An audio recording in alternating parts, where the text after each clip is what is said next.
Ready to break into a rewarding career? Elwood National Forge can help.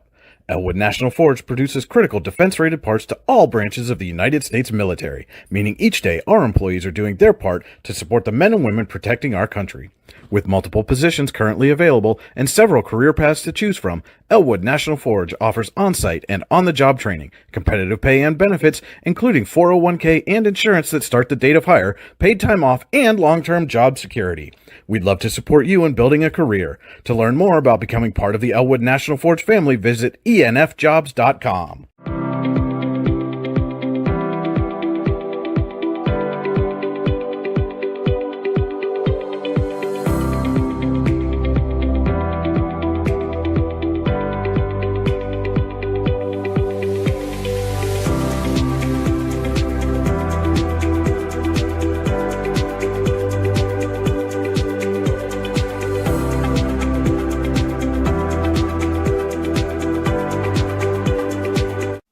For all your automotive needs, look no further than the Warren Tire Center. From new tires to tire repairs, PA state inspections, wheel alignments, and auto detailing, there's so much more that we can do for you, and there's no reason to go anywhere but the Warren Tire Center in Warren, Pennsylvania. With over 40 years of serving the Warren and surrounding communities, it's always been a great day at the Warren Tire Center. We offer same-day service and walk-ins are welcome. Open Monday through Friday from 7:30 a.m. to 5 p.m., the Warren Tire Center can be reached at 814-723-8050 and on the web at warrentirecenter.com. You've got dreams. Might even be something big. Imagine what you could do with the right solutions. Secured against evolving threats and set up to make the right decisions faster. At Acrisure, we help protect and grow everything you've worked so hard to build. We are the brightest people using the best of technology. We are an extraordinary advantage for you. We are Acrisure.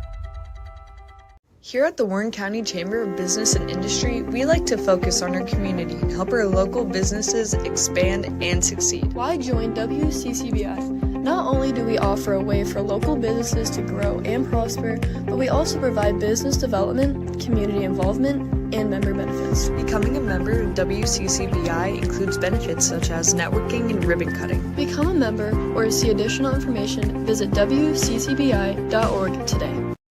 With locations in Shippenville and Tionesta Builder Supply is a full-service home improvement center specializing in everything you need to build or remodel your home. From power tools and accessories to paint and sundries and general hardware merchandise, Tionesta Builders has everything you need to get your project done quickly. Find out more at tionestabuilders.us and like them on Facebook. At AGI Industries in Clarendon, our state-of-the-art fabrication facility brings your custom-engineered products to life. With cutting-edge machinery and skilled professionals, we deliver precision-crafted solutions tailored to your needs. From trench box and storage container rentals to sandblasting, refurbishing, and painting equipment, plus expert metal fabrication, compressor stations, filters, separators, ASME vessels, and pig loaders, AGI Industries is your one-stop shop for quality and innovation. Call 814-728-6050 for more information or to secure a rental. When it's your special day, we know you want everything to be just perfect. That's why at the Allegheny Grill in Foxburg, we spared no expense in creating our new indoor-outdoor wood-framed event center with waterfalls, gorgeous views of the Allegheny River, a fire pit, and plenty of parking. The Allegheny Grill in Foxburg will take care of everything from catering to bartending, so all you have to do is bring the fun. We do it all for your wedding, anniversary party, corporate event, and so much more. One look at our new facility and we know you'll fall in love. And remember, the view is always free at the Allegheny Grill in Foxburg, PA. Providing in-depth audio, video, and written coverage of high school and small college sports across Western Pennsylvania. The YDL Sports Network. If you love sports, this is the place to be. And good evening from the Pasture of Pain at Eisenhower High School. You're watching high school football on the YDL Sports Network. Alan Siebert and Lou Vizza with you for Week 8. Actually, Eisenhower Knights 5-2 on the season. Welcome the Franklin Knights 0-7 on the year to the Pasture of Pain for homecoming festivities. This is the Casella pregame show. Fans are an essential part of any team. Visit Casella.com to join our team today. Casella, our people, your team. Today's stream is powered by Oil Country Crates. Your products, our protection. OilCountryCrates.com. This is the Warren Tire Center drive to the game. The Warren Tire Center make ships a game in comfort. WarrenTireCenter.com. And Lou, the Knights for the first time in a long time are coming in off a loss. A 5-game winning streak ended a week ago tomorrow on this field. Really a game that they could have won, a 21-13 loss to Seneca. They were doomed by 3 big turnovers, 2 of which were inside their own 20. And ironically enough, that's really what cost the Knights a year ago against Franklin in a loss, was turning the ball over in their own territory at poor times. So a chance to exercise some demons from last year tonight, as well as last week tonight, if the Knights want to get back on track and win for the 6th time this season. Yeah, they sure weren't looking ahead to this game because, I mean, that definitely wasn't why they played the game they played against Seneca. They just did not play well. And, you know, sometimes you can play ugly and win ugly, and sometimes you can't. So last week it was just one of those games where they just made too many mistakes at the wrong time. Well, there's never a good time to make a mistake, but they made a wrong mistake at the wrong time, and it cost them really. And Seneca, you know, for a 2 and 4 team, yep, I thought played a pretty decent ball game. They did not make the mistakes that Eisenhower did, and you know, they hung in there and they made plays, and you know, and then like I say, and then that was that. But like I said before, this wasn't. And I said it was a trap game last week, which it was, but it wasn't because Eisenhower was looking forward to this game because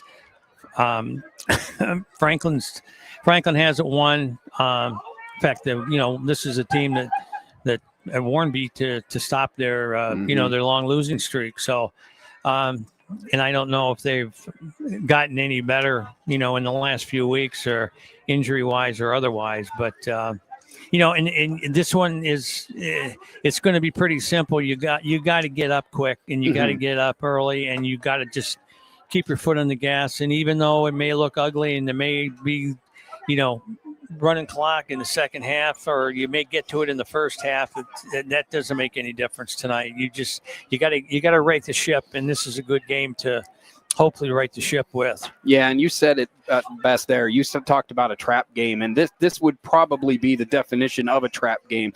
Next week, a big showdown with Mercyhurst Prep on the road, and on paper, a very winnable game tonight. But again, that's exactly how you fall into a trap with that mindset. So maybe the loss last week will help the Knights avoid that a little bit, because it is so important for them to bounce back. But their opposition tonight has had their share of struggles. It's been a season to forget for Franklin, their version of the Knights. The Knights have scored just 34 points all season, and its only close game was the game that Lou talked about just a moment ago, the 14-6 loss to Warren back on September 5th that ended Warren's 24-game losing streak. A week ago, Meadville lost to Franklin 54-3 to fall to 0-7 on the season. As I said, also, Eisenhower's 5-game winning streak came to an end with a 21-13 loss to Seneca a week ago. Turnovers were costly for the Knights. Seneca turned 3 Ike fumbles into 21 of their points, costing the Knights a legitimate shot at their 6th straight victory. Last year's game between these two teams, played October 11th at Franklin High School. That's the most recent victory for the Franklin program. It was an OT thriller where they rallied from a 34-20 deficit in the final 4 minutes before winning on a Caden Mincer touchdown run in overtime. Mincer had 131 yards on the ground that night, with Freddie Blackhurst, the quarterback, adding 76. Eisenhower got 100-plus on the ground and through the air from Caleb Jacobzak, and Logan Penley rushed for 113 yards in defeat. But again, the last time the Franklin program tasted victory was 1 year ago in this very game. So the Knights have to be on guard for the upset tonight. We'll squeeze in a commercial break here as we get closer to kickoff. We're about 15 minutes away. We'll come back with your WCCBI players to watch, Howard Hanna professional keys to the game, and Rouse scoreboard when we return to high school football on the YDL Sports Network. Here in Warren County, Seneca Generation delivers more than electricity. We provide clean, reliable power, and we're proud to call this community home. Our team is committed to giving back, supporting local programs, and helping create opportunities that make a difference for families, schools, and neighborhoods. Because powering homes means empowering lives. Seneca Generation, powering your home, empowering our community.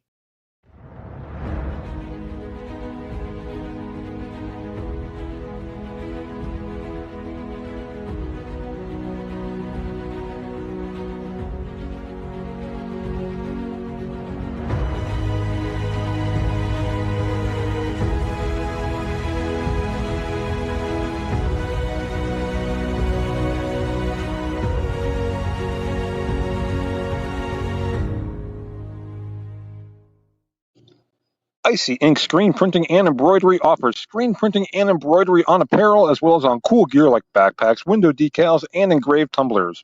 We also specialize in team, business, and organization fundraisers. Check out our Icebox stores online at icyinc.com or give us a call at 814-688-0034. Let's meet, drink coffee, and design some cool shirts. Be cool, wear Icy. If you're ready to buy or sell your home, then stop in at 4234 Market Street to let one of the agents at Howard Hanna Professionals help. Our friendly and knowledgeable agents can help you find the key to your dream home. Looking for a new career? Howard Hanna Professionals can help there too. Howard Hanna Professionals will assist new and experienced agents with the startup fees for an exciting career in real estate. Call Katrina Laurie at 814-726-2000 for more information. We think Ross Becker Insurance is a place for you and for your family, for your individuals, for your businesses, because we want to be your insurance advisor. We're local, we're knowledgeable, we have contracts with all different insurance carriers to customize and fit the right insurance program for your needs. We're here, you can come sit down with us, talk to us one-on-one, sit across from the kitchen table, sit across from our desks, and we can give you good insurance advice, how you can save money, where you don't want to save money and skimp out on coverage. And so we're there to help balance that and give you good insurance advice, good risk management advice. So after you have a claim disaster, you can have confidence that your family, your businesses, your cars, your assets are best protected.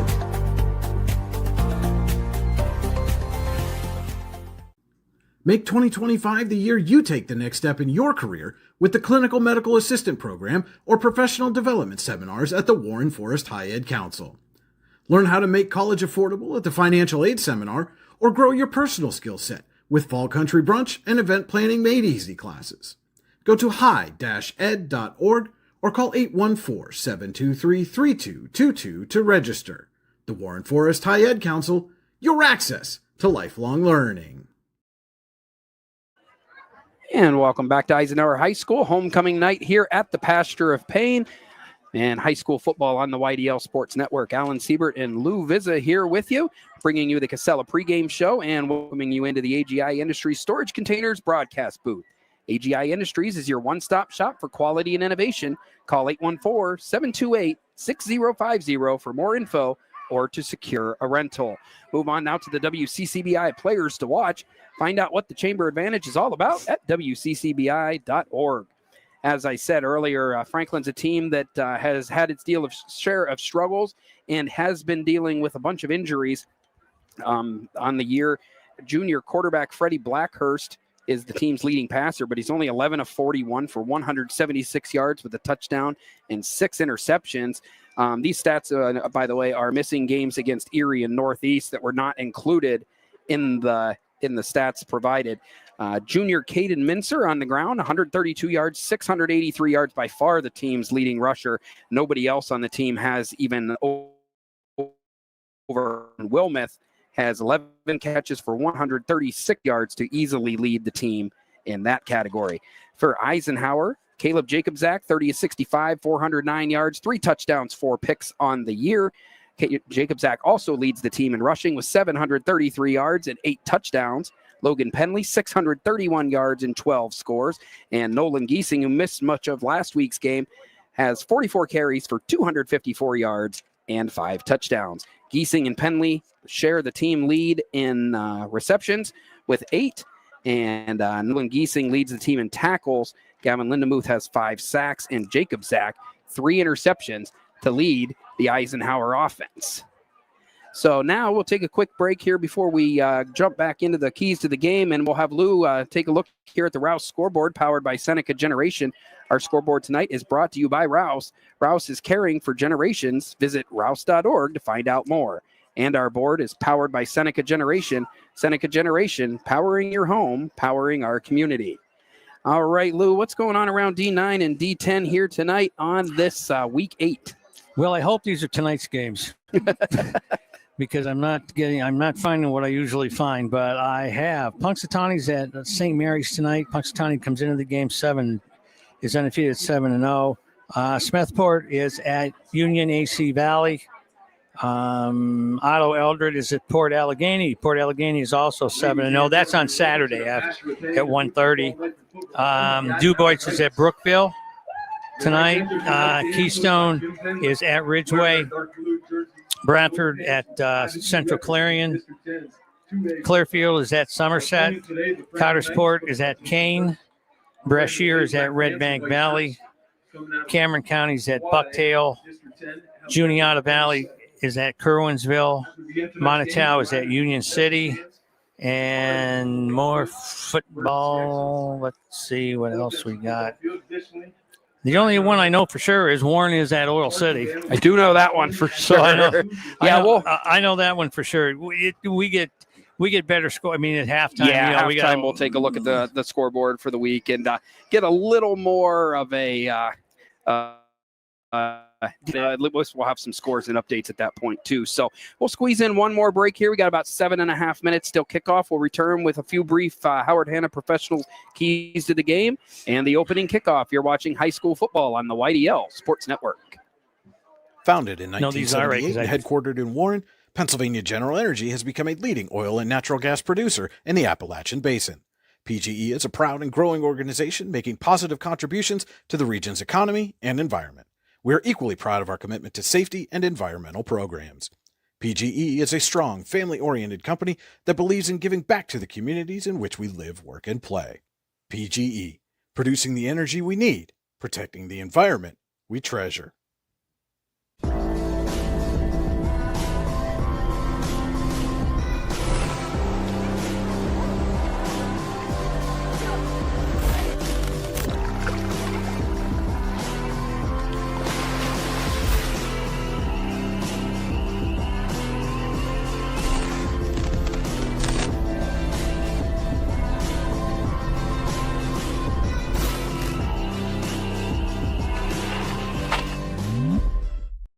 Allegheny Electric Service of St. Mary's has been providing industrial and commercial electrical solutions for over 35 years. They offer complete design, build, installation, and maintenance of automated systems for a variety of industries. Allegheny Electric designs and installs wiring and lighting for any size project, big or small. And when you find yourself in a jam, they'll get your machine or facility back up and running in no time. Call Allegheny Electric Service at 814-781-1940 or visit AlleghenyElectric.com.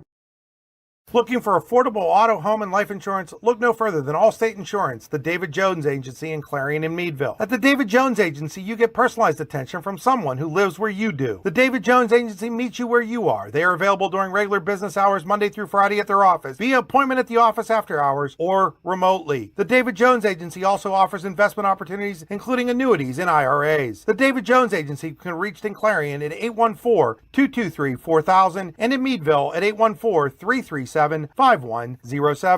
Whether retirement is just around the corner or years away, John Bongiovanni, Lucas Slazak, and Adam Jack of Generational Wealth Management in Erie and Bradford are here for you. John, a Forbes-recognized best-in-state wealth advisor, Lucas and Adam provide customized investment advisory solutions and retirement planning services. Generational Wealth Management offers world-class investment services and internationally recognized insurance products from Northwestern Mutual, an industry leader. The Generational Wealth Management team provides a high level of expertise and service to their professional and business clients. Contact the Erie office at 814-651-0838 or the Bradford office at 814-368-4065 or check them out online at gwm.nm.com.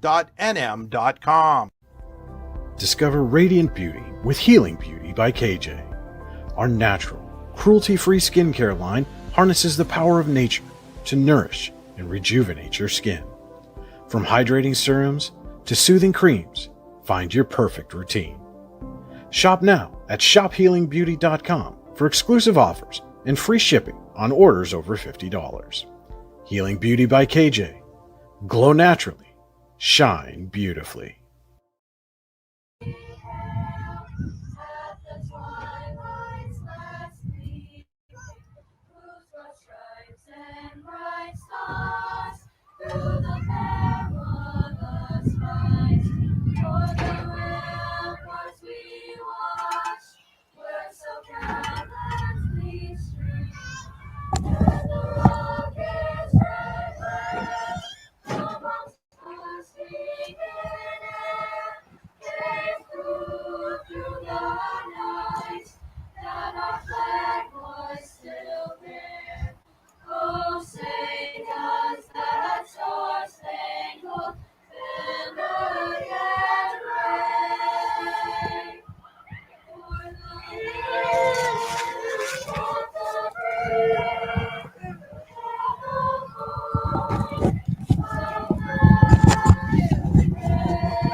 All right, and welcome back into Eisenhower High School in the Pasture of Pain. The high school choir just finishing the national anthem, now preparing to do the alma mater. Just a few moments away from starting off this game. Have just a few quick moments to look at some Howard Hanna Professional keys to the game.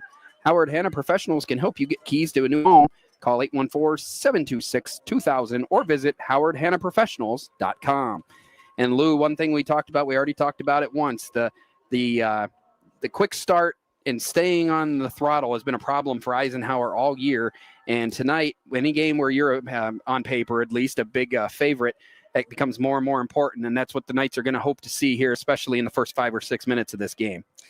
No, yeah, no question. I waiting for they did the ceremonial toss the coin, but we didn't get the incidental. So they're doing it, again. So we'll see who's kicking, who's receiving. Looks to me like Eisenhower will receive. Yeah, they'll receive. So. And they'll be receiving from. They'll be kicking away from the scoreboard. So Eisenhower will be coming out from the left to the right. Yeah. This you might as well just start right from the get and from the jump and just go get them right away and set a tone and set a precedent and get the momentum going. I mean, it's homecoming. There's a lot of people here. They got 9,000 cheerleaders, and it's one of those nights that this is high school football. Yeah, this is what it's all about. And it's great to see it. It's great to be a part of it. And I always enjoy when you get late in the season when you'd have to work.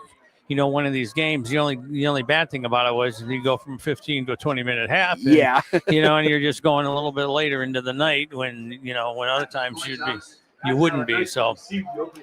Yeah, and I know one thing that the Youngsville High School now go to Eisenhower High School, and one thing they've never done is had a home school where there's a high school homecoming football game. They've had homecoming at Youngsville all their years that they've been there, but never, we haven't had a football team down in that town in a dozen years now. So This is a first for a lot of these kids from Youngsville, and it's got to be a pretty exciting night for the kids, not just on the field, but off the field as well. So we're about ready to go with the Elwood National Forge first quarter. It's never too soon nor too late to set another goal or dream another dream. If now is the time for you, Elwood National Forge can help. So it will be number 18, Connor Ritchie, getting ready to kick, and he kicks it deep and forces Jacob Zach into the end zone where it'll be an automatic touchback, and the Knights will start at the 20-yard line. Now, we have had the opportunity to see Franklin earlier this year, Lou, and if you do remember, the kicker is one of their better players. All of their points in that game, all 6 of them, came on field goals. And he had another one that we thought was good that ended up being wide. So definitely have a good kicker. So does Eisenhower, of course. But the Knights would like to keep them far enough back to have that not even become too much of an issue here tonight. They'd rather see him kick extra points and field goals instead of that's very points true instead of field goals. So first play of the game, fumble, and the ball's on the ground immediately. And I don't know that I'd want to be Jim Penley's because the blood pressure you spend all week trying to overcome what happened last week with those turnovers, especially at this part of the field. And the very first play is a fumble in that same area. Now, unlike last week, where every time the Knights did that, Seneca found a way to come up with the ball. Eisenhower was able to retain possession. So early break for the Knights, but it is 2nd and 10. Ball's at the 20-yard line. Hand off to Logan Penley, and Penley runs to the wall in the middle of the line. Penley gets a few yards, going to be about a gain of 3, it looks like. Brings up 37. So 2 plays into the game and already 3rd down. And not a manageable one. It's third probably 3rd and 6, 5 or 6. Yeah, third so and a long 6. I mean, you want to get down to where you're 3rd and 2 or 3rd and 3, and where it's a little bit more manageable than 3rd and long. So 3rd down for the Knights. There's a flag on the play. Had the looks of an illegal shift or something like that, or maybe an illegal formation. Jacobzak still running, and he'll get hit after a big gain of 25. But as I said, there is a flag down. At the 42-yard line, it brings up 1st and 10, Eisenhower. And yeah, it's going to be on Eisenhower. I see the referee explaining the penalty to head coach Jim Penley. And well, since they went through, I'd say it was an illegal formation, illegal shift. yeah, it looked like that's what the referee was explaining.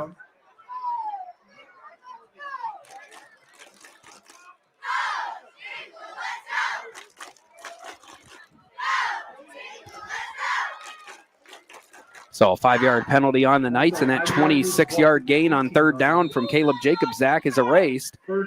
And the Knights will face a 3rd and even longer now, 3rd and 12, back at their own 18. So all the things we talked about in pregame that you'd like to avoid, I think they've all happened in the first 3 plays or 3 snaps of the night. Jacobzak, keep it again. Pushing forward, and he gets about 7, which is what they needed prior to the penalty. But he's tackled 5 yards short, and that brings up a 4th down. And Coach Penley quickly sends the punting unit on after a 3 and out for the Knights on the opening drive of the game. Kind of an inauspicious start there for the Eisenhower offense. See if they can set the tone on defense instead here. Jacobzak to punt. Gets it away. And it finally comes down and will go out of bounds at about the Eisenhower 46-yard line. So a mile high, but only about a 21-yard punt. And Franklin will start for the first drive of their night at the Eisenhower 46-yard line. The Franklin Knights take over. 1st and 10, Franklin. And so we'll see what the Knights, the Franklin variety, have up their sleeves here offensively. Started a couple of quarterbacks this year, Harrison Doty and Freddie Blackhurst. Waiting to see who's taking the first snaps of the night. And that's Caden Mincer. And Mincer's down the sideline already and into the end zone. And you want to talk about getting smacked in the mouth right from the start. The Eisenhower Knights watch Franklin go 46 yards in one play and take a 6-0 lead here on homecoming night at Eisenhower High School. The score, Franklin 6, Eisenhower 0. And that was number 7, the freshman Harrison Doty, taking the snaps. But that was all Caden Mincer, the junior. He's been by far their leading rusher this year, and shows you why on that play, going 46 yards, virtually untouched. I'm speechless. Yeah, not what I expected out of the first 2 minutes of this game. We went down and watched Eisenhower play Franklin, or Warren rather, play Franklin earlier this year, and Franklin in 2.5 minutes has already scored more points than they scored in that game. So with 9 minutes and 32 seconds left in the Elwood National Forge first quarter, the Franklin Knights have an early 7-0 lead on the Eisenhower Knights. We'll be back in 30 seconds with more high school football on the YDL Sports Network.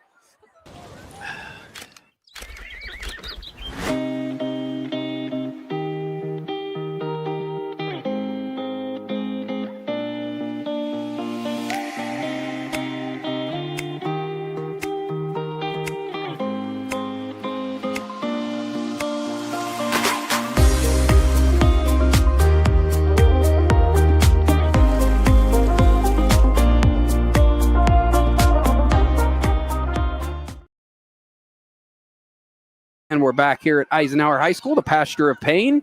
It's only 2.5 minutes into the game, but all of the pain's been felt by Eisenhower so far. Already a fumble that they recovered in deep in their own territory, a penalty that wiped out a big 3rd down conversion, and then a short punt and a 46-yard touchdown run for junior Caden Mincer of Franklin. As the Knights facing a 7-0 hole, and Connor Ritchie kicking for the second time already tonight. And Ritchie again, right back to the goal line. This one's taken by Penley. Penley's still going. And the Knights will have slightly better field position than their first outing. This one starting up around the 25-yard line. So if Eisenhower had any thoughts about this being an easy night, they have to get rid of that thought real quick, because Franklin has thrown the first punch and then some, and they have the 7-0 lead early in this game.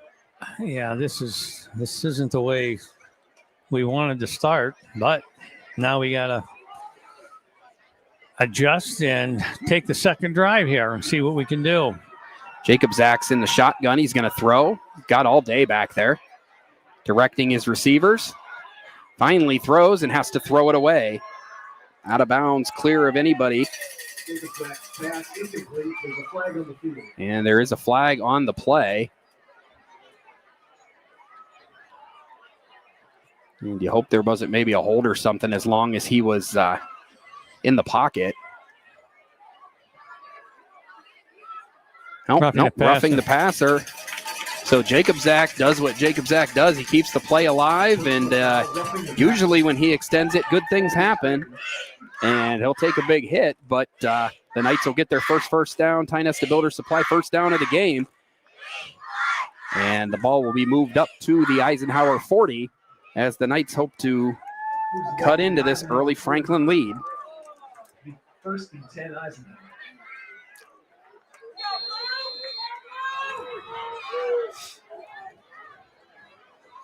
Plenty of scoring in this game a year ago, 40-34 in overtime.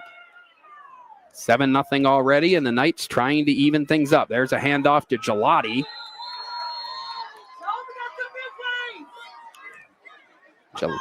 Gelati picks up a couple. Number 4, Joe Gelati. Still don't see Nolan Giesing out on the field. Also noticed Peyton Hammerbeck's not in uniform this week. He was injured during the game last week. Everybody else looks to be healthy that was for the Knights.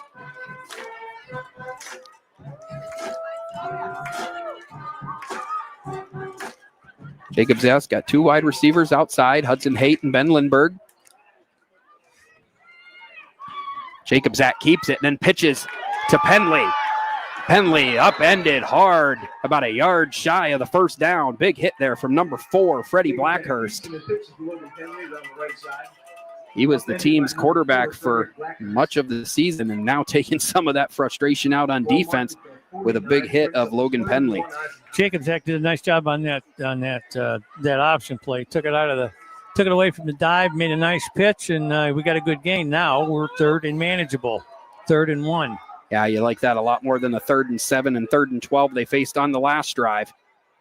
Jacob Zach keeps it himself, and he's got all he needs and more, and one shoestring away from tying this game. He's got 10 yards and a Ty Nesta Builder Supply first down. So you've said it a lot this season, Lou. You don't call a play, you call a player in that situation, and that's exactly what Coach Penley did. Said, Jacob Zach, take the ball, take the snap, and go get a first down. That's football 101. I was going to say, sometimes it is that simple. It is. Sometimes you just got to say, just keep it simple, stupid. Yep. You know, the KISS method. Yep. Ball at the 41-yard line. And an end around to Hudson Haight. Haight's got room. And he drops the ball in it. And now I believe the Franklin player was stepping out of bounds before he got the ball. Eisenhower will retain possession. And another good break for the Knights, because Haight went from looking like he was going to have an easy first down to almost turning the ball over. But Franklin, though recovered the ball inbounds, his feet were out of bounds when he dove on there. And 2nd and 3 Eisenhower. It's like a long foul ball, basically. It's like, didn't hurt, but it could have. It was almost like illegal participation, where he was off the field, came back and made the play. Yep. But he was definitely out of bounds when the ball got touched, which killed it right there. Yeah, referee was right on it. Yep. So 2nd and 2, Jacob Zach's going to throw deep. And incomplete, intended for number 16, Ollie Boozer.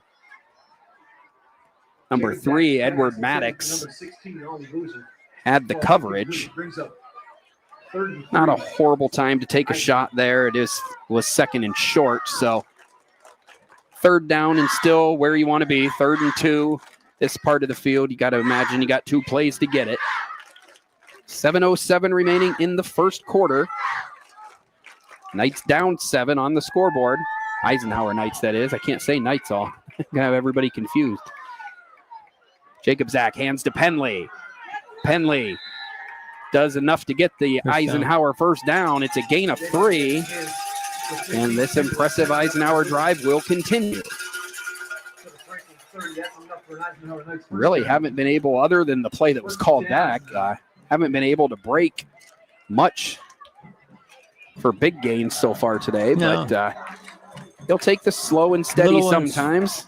Little ones will do as long as you string 2 or 3 of them together. Yep, and staying ahead of the sticks. That's been the biggest challenge the Knights have had at times this season, and they're not going to be very far upfield after that one. Penley gets about a yard. Maybe only a half yard on the play, so basically a 2nd and 10 upcoming for the Knights. Inside the Franklin 30. 6 minutes and 22 seconds left in the opening quarter.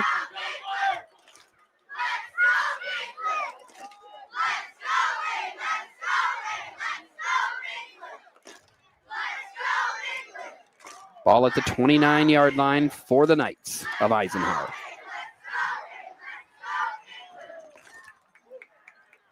Jacob Zach fakes to Gelati. Gelati stays in the block. Now Jacob Zach has to pull it down. He does throw. Complete to Hudson Haight. Hudson Haight did a great job. Got both feet down. Came open on that crossing pattern and picked up 18 big yards. And a Tie Nesta Builder Supply first down for the Knights. Great job keeping your eye on the ball and getting your feet in. Did a great job. Good catch. Yeah, and that's something you need with you. Like I said, it doesn't look like, Giesing is in uniform, but he didn't play much last week, and he's not in his normal places here today. You need other people to step up, and Hudson Haight's one of those names that now we do have not sure what we got. We got a malfunction with the chain. Oh, yeah, we broke the chains. You better always carry a zip tie in your pants pocket. That's a staple. Looks like we are scrambling for some equipment to fix the chains, so we'll take a short break, 30-second timeout. 5 minutes and 53 seconds remaining in the Elwood National Forge first quarter. Franklin leading Eisenhower 7-0. You're watching high school football on the YDL Sports Network. Wise Eyes of DuBois and St. Mary's are premier eye care facilities here in our Tri-County area. Their offices and eye care team are dedicated to providing excellence in patient care, eye education, and optical services. Dr. Greg Lineski is a leader in clinical eye care involving eye and vision disorders. Dr. Lineski takes the time to explain the results of your eye exam, describes your options, and listens to your eye care needs, because maintaining good eye health is an ongoing partnership at Wise Eyes of DuBois and St. Mary's.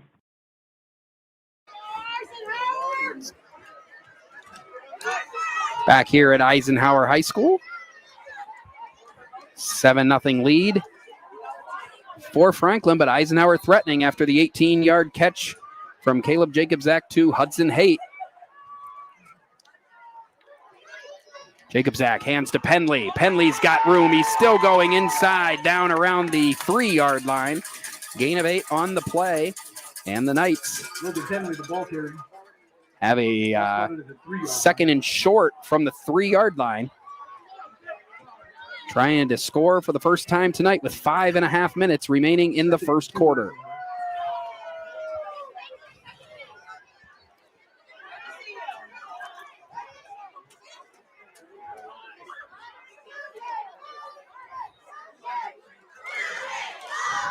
So I formation, Gelati and Penley. Jacob Zach's under center. Penley is into the end zone for his 13th touchdown of the season. This one from 3 yards out. And the Eisenhower Knights have tied this game, or rather got within one, 7-6 after the Logan Penley touchdown. That was a real nice drive. We had the aid of roughing the passer, but other than that, it was just slow, steady, 4, 5, 6 yards a pop. Big, nice catch on a pass play. And Wilkins able to send the kick through. And the Eisenhower faithful have come to their feet. This game here on homecoming night at the Pasture of Pain is all tied up. We'll take a 30-second break and return with more high school football on the YDL Sports Network. At AGI Industries in Clarendon, our state-of-the-art fabrication facility brings your custom-engineered products to life. With cutting-edge machinery and skilled professionals, we deliver precision-crafted solutions tailored to your needs. From trench box and storage container rentals to sandblasting, refurbishing, and painting equipment, plus expert metal fabrication, compressor stations, filters, separators, ASME vessels, and pig loaders, AGI Industries is your one-stop shop for quality and innovation. Call 814-728-6050 for more information or to secure a rental. And back here at Eisenhower High School in the Pasture of Pain, Alan Siebert and Lou Vizza with you. High school football week 8. Eisenhower and Franklin all tied up at 7, just under 7 minutes into this game. Eisenhower's run the majority of the plays in this game. Franklin's only run one play, but it was a 46-yard touchdown for their standout running back, Caden Mincer.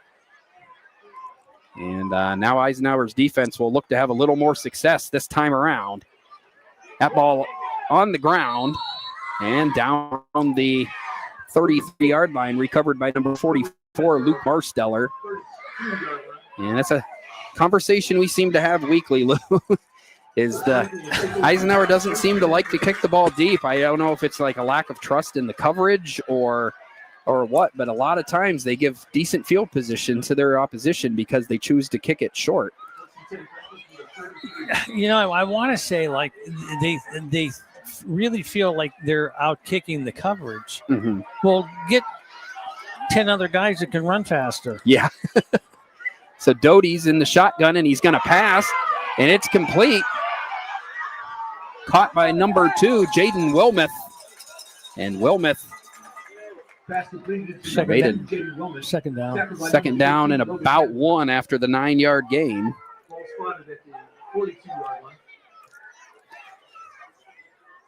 Second and 1, Franklin.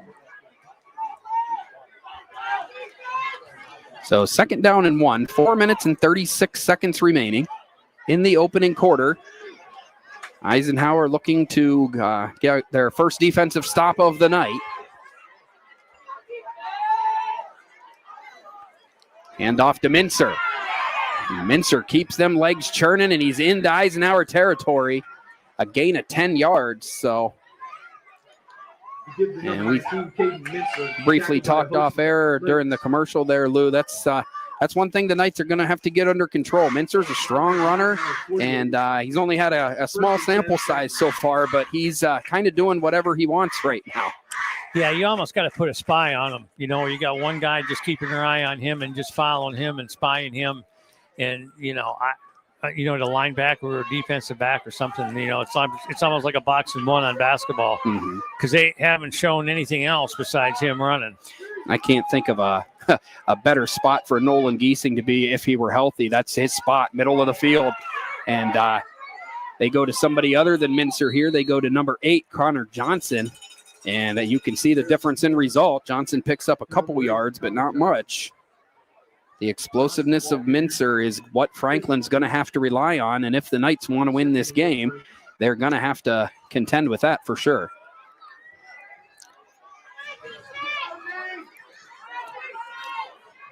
So it'll be 2nd down and short 9 for Franklin. They are back on the Eisenhower side of the field at the 47-yard line. 3 minutes and 13 seconds left in the Elwood National Forge first quarter. Pitch outside to Blackhurst. Blackhurst not able to get around the corner. I do see a flag, though. And you got to wonder if that's in the area of maybe a face mask or something, just based on where it came in. And, yep, that's exactly what it is. I don't know if that's the 5 or 15-yard variety. And it's a shame for the Knights because they had another nice stop, and they were going to have the Franklin facing a 3rd down and 8, but instead it's Just 5 yards. 5 yards. So it'll remain second down, but second and shorter now. And instead of 3rd and 9, it's 2nd and 4 for Franklin.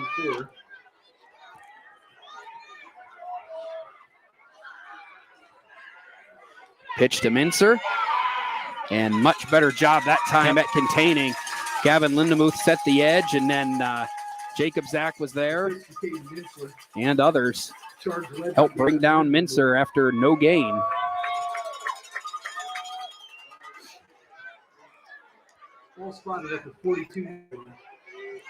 So it'll be 3rd down and 4, and can't help but think back to the fact that penalty, coupled with that play would most likely, they've got an extra player running off the field who was in the huddle. Penley wants the penalty for too many men in the huddle. And we had a timeout taken by Franklin. Got it just in time, right before the snap. This is a Ross Becker Insurance timeout. Ross Becker Insurance Group, with locations in Corey, Northeast, and Seneca, strive to deliver a personal and beneficial experience to its customers while providing a great place to work for its valued team members. TeamRossBecker.com. That's Ross Becker. Be back in 30 seconds with more high school football on the YDL Sports Network. Excellence, teamwork, responsibility. Those are the foundations on which Phoenix Sintered Metals in Brockway is built. Phoenix is a Verischetti family-owned powder metal manufacturer committed to being an industry leader through excellence, innovation, and continuous improvement. Phoenix emphasizes employee teamwork as well as responsibility to the community. Like any team striving to be the best it can be, it knows that hard work and perseverance pay off. Back here at Eisenhower High School in the Pasture of Pain, Alan Siebert and Lou Vizza with you, reminding you this is your Venango County view of the field. Your view of the field tonight is brought to you by Venango County. There's always something to see and do in Venango County. VenangoCountyPA.gov. Shout out to our camera person tonight, Melanie Suzanne Swab, who tells for me. So we appreciate her, and my daughter as well, she pointed out. So 3rd down play, and nice tackle. Gain of about a yard or two there for Mincer. Short.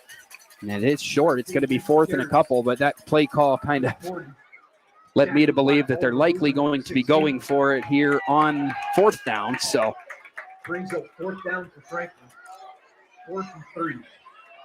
So 4th and a short 3, just shy of the Eisenhower 40. And the Knights need a big stop here with 1:50 and counting to play in the opening quarter.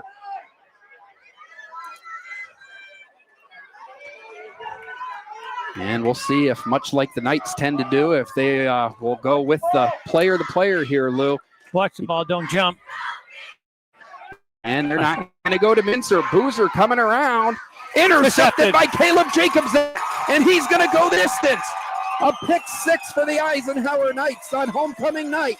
Caleb Jacobzak scores, and the Eisenhower Knights have their first lead of the night here against the Franklin Knights.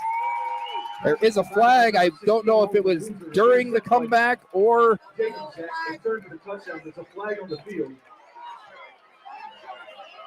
And let's see. The touchdown has not gone up on the board yet. Well,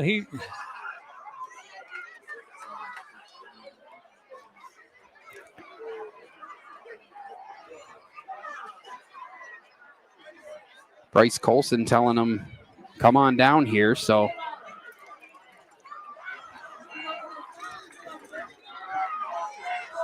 kind of a curious play call to me there. 4th and short. You've got Caden Mincer, and you roll the freshman quarterback out and threw a dangerous pass, dead ball, personal foul on Eisenhower. So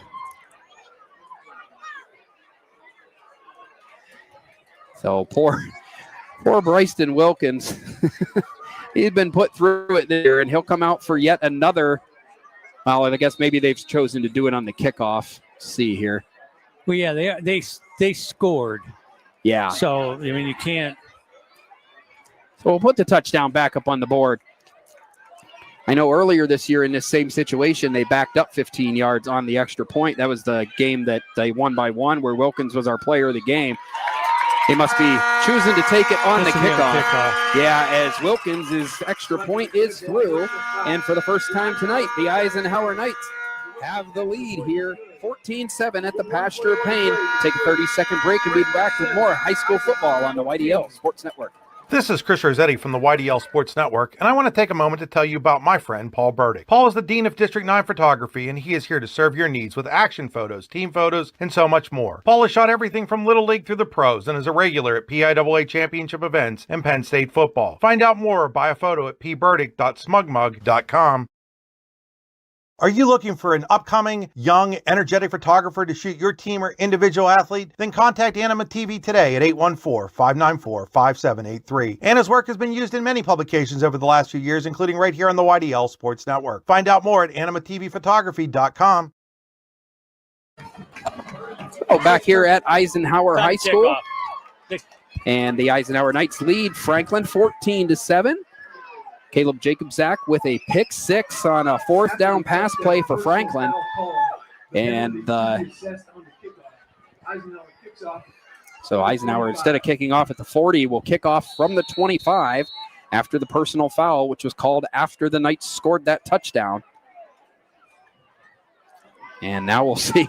Wilkins can't really afford to kick it short here. You're going to give him the ball on your side of the field again. So see what he's got. He gives it a boot. It's a good kick. It's taken at the 25-yard line by Jaden Wilmoth. And Wilmoth up the sideline. And, yeah, he did that against Warren, too. That was that night especially. The Dragons were stopping Mincer, and their best offense all night was special teams and Jaden Wilmoth. And strong return there gets them all the way down to the 34-yard line. Franklin's ball, 1st and 10. You got to stay in your lane on the kickoff. When you got to go, the wide guys have to stay in their lane and push the return guy in to where the other 9 guys are, and have them make a tackle. But you can't let them get outside and get around. That's just too much ground to make up. And so now, as it turns out, Franklin basically where they would have been had they got the first down. Only there's a touchdown on the board for Eisenhower in the meantime. So first down play. Looks like Caden Mincer. Maybe that. No, that was number 44, Luke Marsteller. Ball marked at the 30. 2nd and 7, Franklin. First carry of the night for Marsteller. Final minute of the Elwood National Forge first quarter. Eisenhower on top of Franklin, 14-7. Franklin scored first on a long Caden Mincer touchdown run. But then Logan Penley run and Caleb Jacobzak pick six has the Knights on top. Mincer hit hard up the middle. Gets across the 30, but not too much further. Maybe another gain of 3 on the play. 35 Franklin. And if Franklin so chooses, that could be the final play of the Elwood National Forge first quarter. And it appears that it will be. So we've come to the end of one quarter here at the Pasture of Payne with the Eisenhower Knights leading the Franklin Knights 14-7. We'll return with more high school football on the YDL Sports Network after this. Ready to break into a rewarding career? Elwood National Forge can help. Elwood National Forge produces critical defense-rated parts to all branches of the United States military, meaning each day our employees are doing their part to support the men and women protecting our country. With multiple positions currently available and several career paths to choose from, Elwood National Forge offers on-site and on-the-job training, competitive pay and benefits, including 401k and insurance that start the date of hire, paid time off, and long-term job security. We'd love to support you in building a career. To learn more about becoming part of the Elwood National Forge family, visit enfjobs.com. When it's your special day, we know you want everything to be just perfect. That's why at the Allegheny Grill in Foxburg, we spared no expense in creating our new indoor-outdoor wood-framed event center with waterfalls, gorgeous views of the Allegheny River, a fire pit, and plenty of parking. The Allegheny Grill in Foxburg will take care of everything from catering to bartending, so all you have to do is bring the fun. We do it all for your wedding, anniversary party, corporate event, and so much more. One look at our new facility and we know you'll fall in love. And remember, the view is always free at the Allegheny Grill in Foxburg, PA. And we're back here at Eisenhower High School as the Eisenhower Knights lead the Franklin Knights 14-7. This is the Veriskety Holdings second quarter. Companies within the Veriskety Holdings Group include Phoenix Center Metals, Superior Energy Resources, Allegheny Electric Service, and Veriskety & Son, Inc. Find out more at VerisketyHoldings.com. So Franklin starts this quarter with a 3rd down and 5 at the Eisenhower 28. Doty wants to pass again. Tipped. It was tipped by Gavin Lindemuth. And it'll fall to the ground, incomplete. And once again, Franklin will face a 4th down in Eisenhower territory.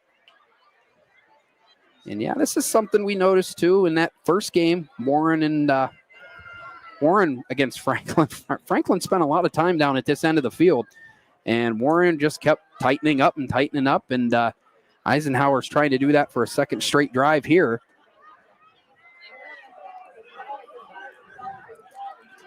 Fourth down and 5, ball at the 25. This time they do hand it off to Mincer, but he's not going anywhere. Eisenhower there for the stop. And the Knights will take over on downs as Mincer stopped for no gain.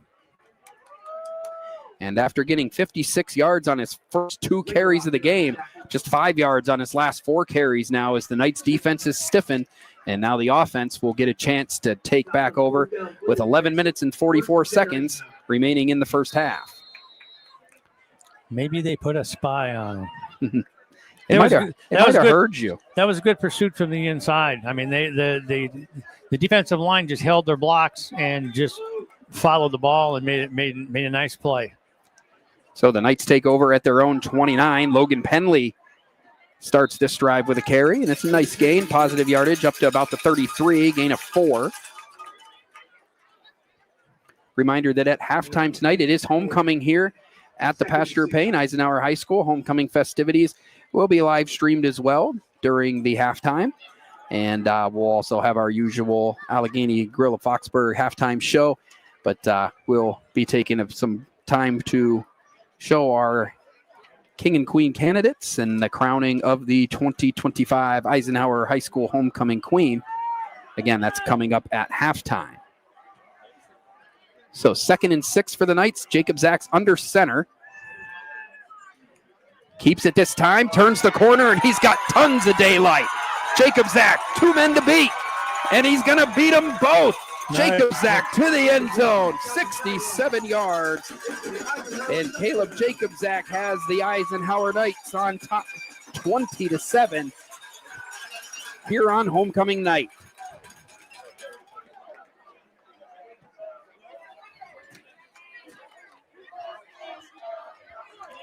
So 10:48 left in this first half. Jacob Zach in the last 2 minutes of game time, 3 minutes of game time, maybe a 63-yard pick six and a 67-yard touchdown run. Wilkins extra point on the way and right down the middle. So with 10:48 remaining in the Veriskety Holdings second quarter, the Eisenhower Knights lead the Franklin Knights 21-7. You're watching high school football on the YDL Sports Network.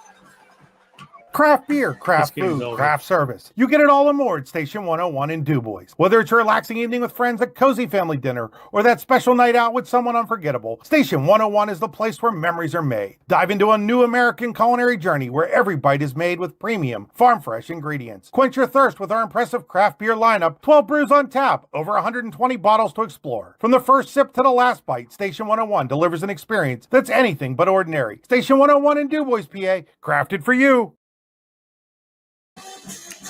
Welcome back to Eisenhower High School. The Eisenhower Knights have scored 21 unanswered points to take a 21-7 lead over the Franklin Knights here on homecoming night at Eisenhower. Bryce Wilkins, 3 points. He'll also get a chance to kick off from the 40 this time, which I'm sure he'll enjoy a little more than kicking off from the 25 as he did last time after the Knights' personal foul.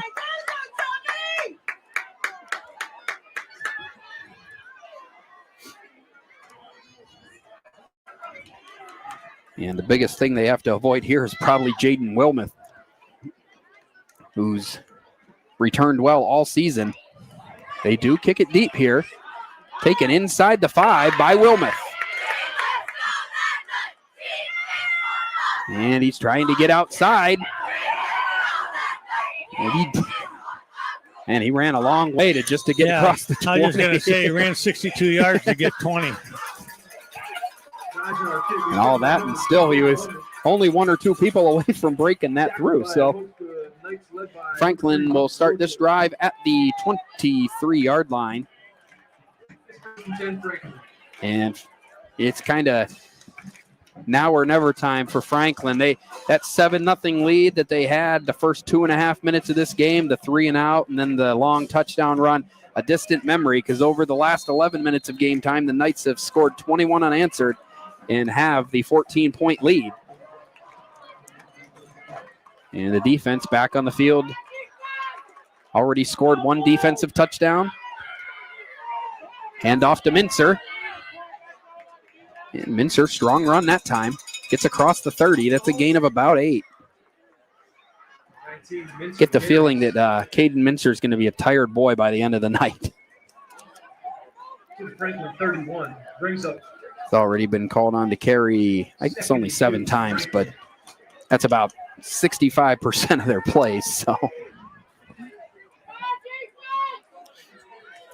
So second and short for Franklin, just across the 30-yard line. They hand to Mincer. There's a flag down on the far side of the field. And this could be coming back. It could be a legal shift or a legal formation. And number 19, Caden Mincer Lakeland, limping off the field for Franklin. A team that already facing, they have a much smaller roster, Lou, than they did against Warren earlier this year.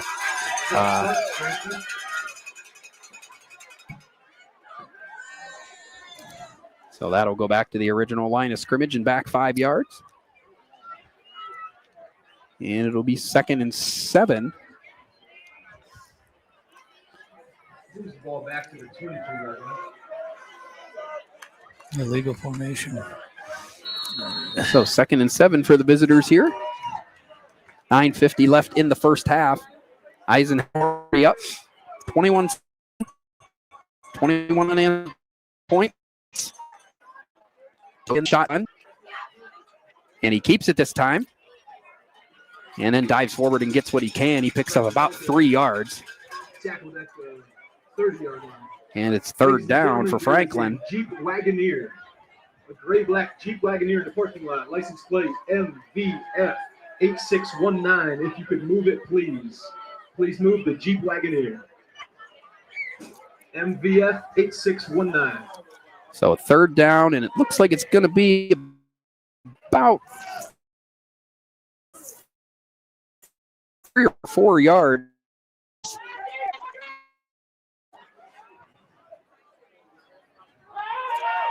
Doty wants to throw. Does so. And I haven't seen any indication. It was complete.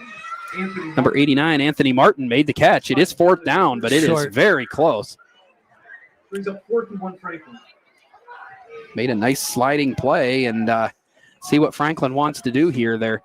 You hate to turn the ball over this deep in on the field, but it's also 4th and less than a yard, and you're desperate for any kind of offensive production here. So 4th and 1 from the 32. They hand off to Connor Johnson, and Johnson keeps his head down and does a nice job. Johnson, the ball carrier, just kind of put his head down and burrowed his way through until he fell to the ground, and the gain of 3 and a Ty Nesta Builder Supply 1st down for Franklin, rather. I still don't like those plays. When you're short, especially on 4th down, you're 4th and 1 and you're 6 yards deep in the backfield. Yeah, the shotgun. So you're not 4th and 1 anymore. You're 4th and 7. Yep. Yeah, and Johnson really, he was fortunate to get through there. There was a lot of traffic. He very easily could have been stopped there. They hand off to Mincer this time. Mincer still going into Franklin territory. And there is a flag on the play. Behind the play, could be a hold. Number 76 for Franklin, that's Aaron Moore Jr., is pleading his case, which usually is not a good sign. And it is a hold on Franklin. And that run that took the Knights into Eisenhower territory will be for naught. And instead, they'll be facing a first down and 20, which is a lot to ask when you have a young and struggling offense, Lou. Yeah, that's what happens. You know, I mean, they're making mistakes that cost them, and we've been there and done that. You know, so it's. Yeah, there's some teams, like I don't want to say skill level, but like just experience level and talent level, athleticism, that you can overcome some of that. And I think Eisenhower is one of those teams. Team like Franklin, unfortunately, just where they're at in their growth right now, not able to overcome a lot of these. That play was stretched out and Mincer's tackled. And I did see a flag down on that play too, so they could be moving another 5 yards in the wrong direction. Illegal shift. So an illegal shift, it appears, on Franklin. And Franklin quickly going the wrong direction, not quite to the ridiculousness we saw in Cochranton where we were 2nd and 50 at one point, but getting close. 1st and 25 now, as the Knights have gone from potentially into Eisenhower territory, and now Franklin's back at their own, I believe, 20-yard line. So. Yeah, and they got to go to the 45. So, yeah, it is. 5-yard penalty. It is still 1st and 25. And head coach Jason Turk of Franklin wants to talk it over. He'll take a Rossbecker Insurance timeout. Rossbecker Insurance Group, with locations in Corey, Northeast, and Seneca, strives to deliver a personal and beneficial experience to its customers while providing a great place to work for its valued team members. TeamRossbecker.com. That's Rossbecker. We'll be back with more high school football on YDL Sports Network. We think Rossbecker Insurance is a place for you and for your family, for your individuals, for your businesses, because we want to be your insurance advisor.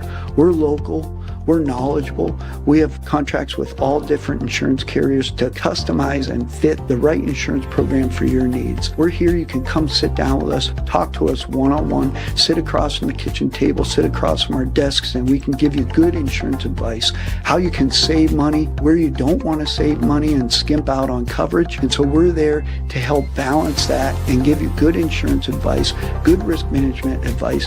So after you have a claim disaster, you can have confidence that your family, your businesses, your cars, your assets are best protected.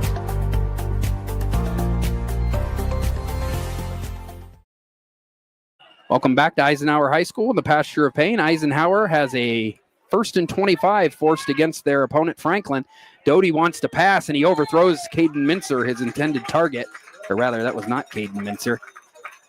19. No, it was Caden Mincer. Yeah, I thought so. 19. Mincer, that was Mincer who walked off or limped off a little bit earlier, so that may explain his slight drop in usage here in recent possessions, but take a look here. 6:59 left. Now 2nd and a country mile for Franklin as they try to erase a 14-point second quarter deficit here at Eisenhower. Their night got off to a great start. 46-yard touchdown run. Gave them a 7-0 lead, but it's been all Eisenhower since then. And they're just nowhere to go. Grayson Linkerhoff in on the hit. And Carson Sapkowski was in there as well, number 69. No gain for Mincer, and it's 3rd down and 25. 3rd and 25, Franklin. And we'll see what you draw up on 3rd and 25. They tried to throw earlier on a 4th down and 2, and that turned into a pick 6. So I don't know how risky you want to get here. 6:20 to play. If they have a quick kick in their playbook, they ought to use it now. Let's see what they've got drawn up. 3rd and 25. Doty is going to pass. Ball got tipped or deflected, or maybe it was just a duck, but goes out of bounds far from any eligible receiver. 4th and 25, Franklin. And Franklin will have to punt for the first time tonight as they face a 4th and 25 from their own 20-yard line. So good defensive stop for the Knights. Other than that first play tonight, the 46-yard touchdown run from Mincer, they really haven't allowed much in the way of big yardage or chunk plays. So, and then in the meantime on offense, they've been getting some of their own. So they've definitely flipped the script quickly. Here's the punt. Jacob Zach's already got a defense and an offensive touchdown. See if he can add a special teams touchdown. Don't think that's going to get it done. Actually goes in the wrong direction, but can't fault a man for trying. 5 minutes and 51 seconds left in the Veriskety Holdings second quarter. We'll be back in 30 seconds with more high school football on the YDL Sports Network. Wise Eyes of DuBois and St. Mary's are premier eye care facilities here in our Tri-County area. Their offices and eye care team are dedicated to providing excellence in patient care, eye education, and optical services. Dr. Greg Lineski is a leader in clinical eye care involving eye and vision disorders. Dr. Lineski takes the time to explain the results of your eye exam, describes your options, and listens to your eye care needs, because maintaining good eye health is an ongoing partnership at Wise Eyes of DuBois and St. Mary's. So back here at Eisenhower High School, Chris out of a timeout, and Hudson Haight gets the carry, his second of the night. Picked up about 5 yards. Haight's got a couple runs for 13 yards, had a nice 18-yard catch earlier tonight on the Knights' lone completion. So the senior getting his touches here, and a 2nd down and 5, just shy of midfield for Eisenhower with 5:18 and counting left until halftime. I formation, there's the pitch to Penley. Penley cuts it up, keeps the legs churning, and picks up a Ty Nesta Builder Supply first down, gain of 10 for Penley. And it'll be first down at the Franklin 41. That's good for a first down. As Eisenhower tries to extend this lead that they've built in the opening half.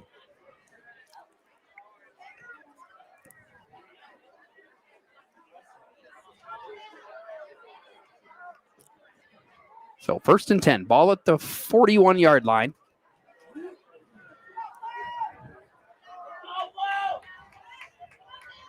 Hudson Haight in motion. Nice pitch there to Penley over top of a defender, but there is a flag down in the backfield. And it's an illegal shift on the Knights. Illegal shift called against Eisenhower. So they'll back up a few more yards and have another crack at first down. But now it's 1st down and 15. There's been a set of Nissan car keys handed into the press box. If you are missing your Nissan car keys, please report to the press box. So 1st down 15 for the Knights. They lead 21-7 here on homecoming night and are trying to add more before the half.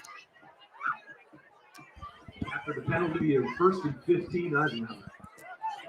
Penley gives the play call to Ollie Boozer, who runs it into the huddle.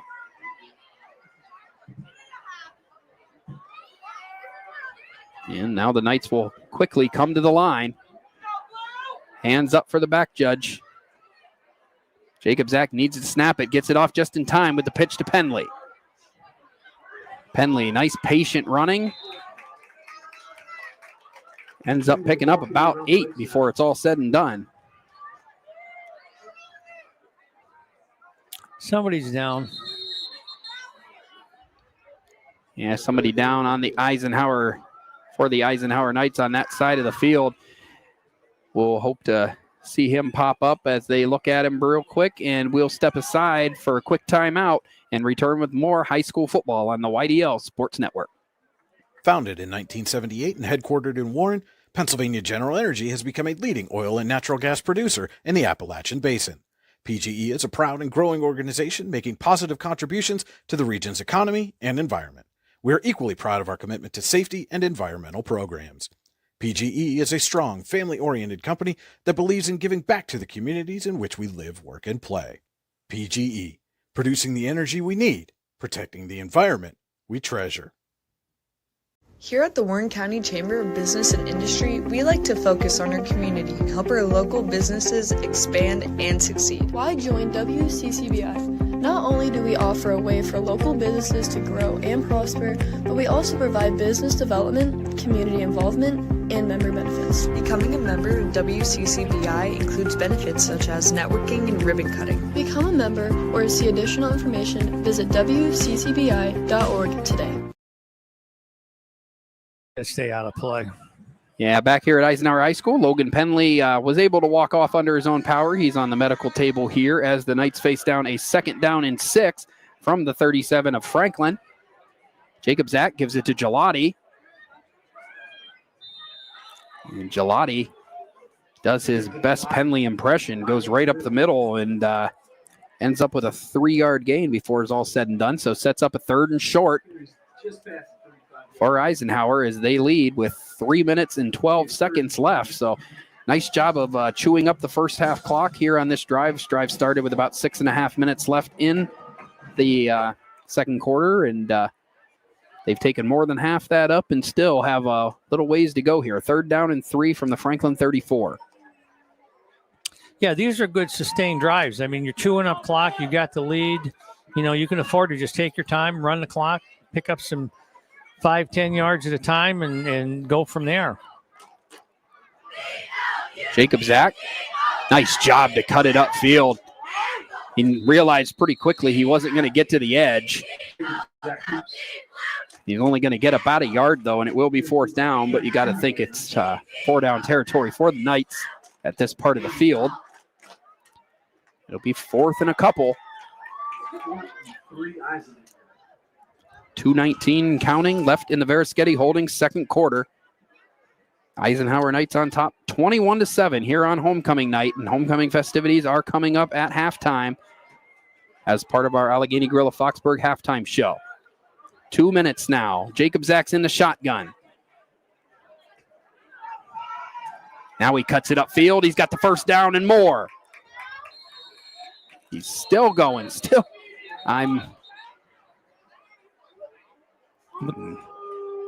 Would they blow the whistle? Yeah, I wonder if the play ever even happened. Oh, it happened. Yeah, it was. Well, no, okay. They must have said he was down. Oh, okay. Just Grayson Linkerhoff just either did a dance move or showed me what happened. He dropped down, and when he did, Jacob Zach's knees must have hit the ground. The way they're talking, they may have had an inadvertent whistle. Yeah. Yeah, so it's going to be a 1st down.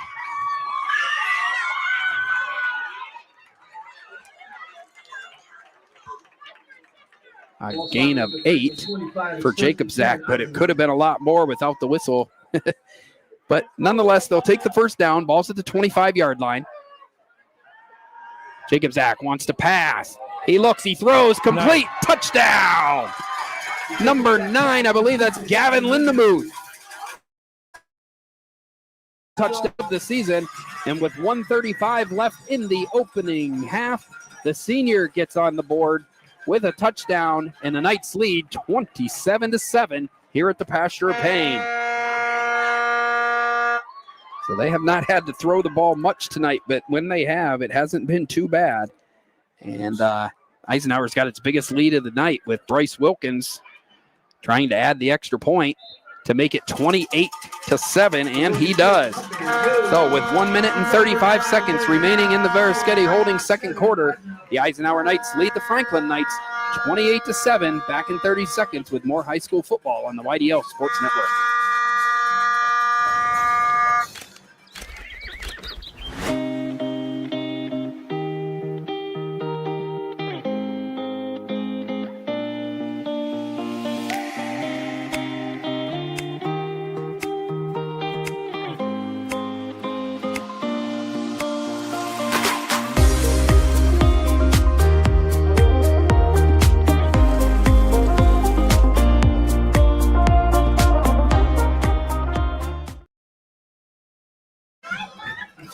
And back here at the Pasture of Pain, Eisenhower just extended its lead from 21-7 to 28-7 on the strength of a 25-yard touchdown pass from Caleb Jacobzak to Gavin Lindemuth. Lindemuth, the senior, his first touchdown of the season. Jacobzak, his third touchdown of the night. He's now got a passing, rushing, and defensive touchdown. Well on his way to Icy Ink Player of the Game status as the Knights have built a 21-point lead before half against the visiting Franklin Knights. Bryce Wilkins will kick for Eisenhower from the 40. So the Knights will try to finish this half on a high note. It's a short kick, but it does take an Eisenhower bounce, but right into the hands of Freddie Blackhurst. And Blackhurst is tackled by Boozer at around the 40-yard line. So Franklin will have to go 60 yards in 88 seconds.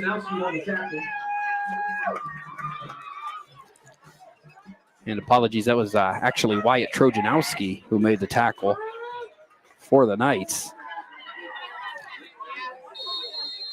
You know, going back to the first game of the year when Eisenhower got intercepted in the end zone, that first play they ran back, you know, they faced some adversity there, and, you know, they kind of wilted, you know, and that was it. But here they took a slug in the face on the first offensive play, and they ran for a touchdown. And they've come back well. Doty running around finally gets rid of the ball. Incomplete pass. Eisenhower faithful calling for an intentional grounding call, but so it'll be 2nd down and 10. And yeah, like you said, Lou, it's nice to see. I mean, if you draw up a bad start or what Penley didn't want to see, I can't think of a much worse start than the first 2.5 minutes. You had a potential fumble, a big penalty, a 3-and-out, and then you give up a long touchdown run where the guy's basically untouched, and you're down 7-0. But since then, the Knights 28 straight points. They've taken firm control of the game and are going to try to finish this half on a strong note defensively. Already has Franklin 2nd and 10. And there's another interception for the Eisenhower defense. And was that Jacob Zach again? Yeah. Just come up here at halftime and do his interview after homecoming. We'll get it out of the way early. 2 interceptions, 3 touchdowns. He's senior having a homecoming night to remember here. The only downer on that one is he didn't run it all the way back. But what he does do is has 75 seconds to go 52 yards and maybe add on another score that maybe the Knights weren't expecting before the end of this half. Jacob Zach's in the shotgun. Dropped it. Yeah, quick pass outside, but it was in and out of the hands, and it falls incomplete. 2nd and 10, Eisenhower. 2nd and 10, and you know, when you're in a game where you're in a lopsided score, you're not going to get a lot of passing opportunities. So this is kind of one of those rare cases where it's okay because you got about a minute left in the half, and you've got a long ways to go here. So kind of see what they've got drawn up. You can be a little aggressive and you got it. Yeah, you have to be now. I mean, why not? You got all your timeouts left. Yep, all 3 timeouts. So I mean, try and put another score on the board. Then you get the clock running in the second half. Yep, getting closer to that too. 2 more scores away from that. So Jacob Zach's in the shotgun. Ball's at the 48. He's going to pass again, and it's in out of the hands of Hudson Haight again. Same exact play, same exact result. In and out of the hands of Hudson Haight. And it's 3rd down and 10. Just like that. I don't know if Penley will be. They're 1 score away. It's 35. You got 28, right? Yeah, but Franklin has 7. Oh, that's right. Yeah. That's right. First I forgot about that. Yeah, you're right. It was so long ago. It's so much. Senior. Like a different senior moment. It's all right. We all have them. Yeah, you're right. I do have them. 3rd and 10 now for the Knights. And this time, instead of trying to throw the ball to Haight, they'll try to run with Jacob Zach, but Franklin's up to the challenge. No gain. And Franklin now takes a timeout and thinks about maybe trying to save some time for themselves. They just intercepted another one. Yeah, and they might have to rely on that because that offensive possession for the Knights really went nowhere. Yeah, Two straight screen passes that went in and out of the hands of Hudson Haight, and then Jacob Zach coming around and not being able to get free and down the field. Yeah, that really wasn't a good offensive series there to potentially end the second half on. So 55 seconds remaining in this first half. Cheerleaders sing happy birthday to one of their own down here on the track. And one thing that this elongated end of the first half is doing is making people wait a little longer to see who's going to be crowned the 2025 homecoming queen. Again, that's coming up as part of the Allegheny Grill of Foxburg halftime show. Right now, the Eisenhower Knights are going to punt. Jacob Zach's back to punt. Ball's at the 48-yard line. 55 seconds left. Franklin now out of timeouts. Got off a nice kick. Sends Blackhurst. It bounces into the end zone. Almost enough time for the coverage team to get down there. But nonetheless, still going to be a very long way for the Franklin to go 80 yards in just 46 seconds, no timeouts. And short of popping one with Caden Mincer, I haven't seen a lot that suggests that they're going to have a lot of options at that. So, but you never know. The first 2.5 minutes of this football game, I don't think anybody expected either. And still they happened. And Eisenhower's rebounded nicely. And now it's just 46 seconds away from going into the halftime break.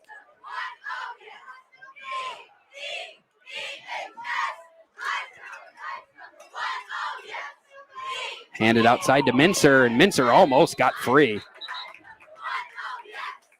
But he only picks up about 5 yards on the play. Number 19, Mr. Layton. Gain of 6 on the play. No. Ball at the Franklin 26. Second down and 4. Ball at the 26. Don't seem to be in a ton of hurry. They will maybe run one more play here.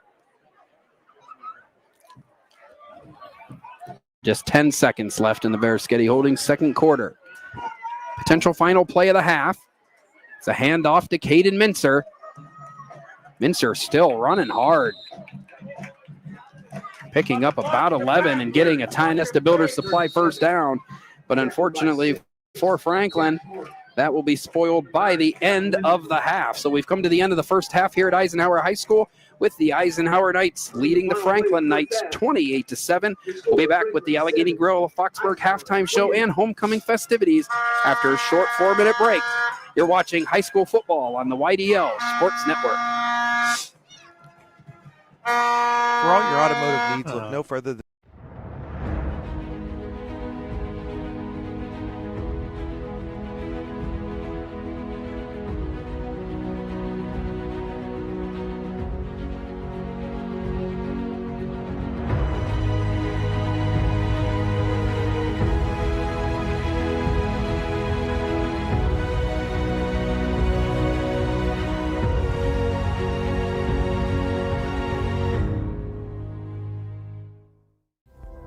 Discover radiant beauty with Healing Beauty by KJ. Our natural, cruelty-free skincare line harnesses the power of nature to nourish and rejuvenate your skin. From hydrating serums to soothing creams, find your perfect routine. Shop now at shophealingbeauty.com for exclusive offers and free shipping on orders over $50.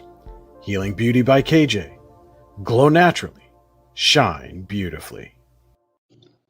Icy Ink Screen Printing and Embroidery offers screen printing and embroidery on apparel as well as on cool gear like backpacks, window decals, and engraved tumblers. We also specialize in team, business, and organization fundraisers. Check out our Icebox stores online at ICYYInc.com or give us a call at 814-688-0034. Let's meet, drink coffee, and design some cool shirts. Be cool, wear Icy.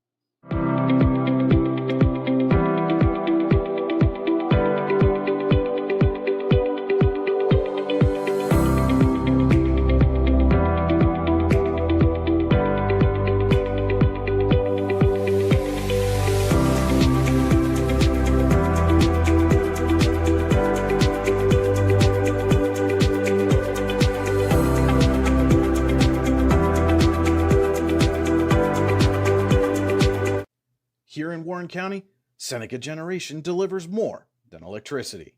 We provide clean, reliable power, and we're proud to call this community home. Our team is committed to giving back, supporting local programs, and helping create opportunities that make a difference for families, schools, and neighborhoods. Because powering homes means empowering lives.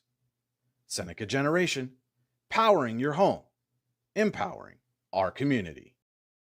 You've got dreams, might even be something big. Imagine what you could do with the right solutions.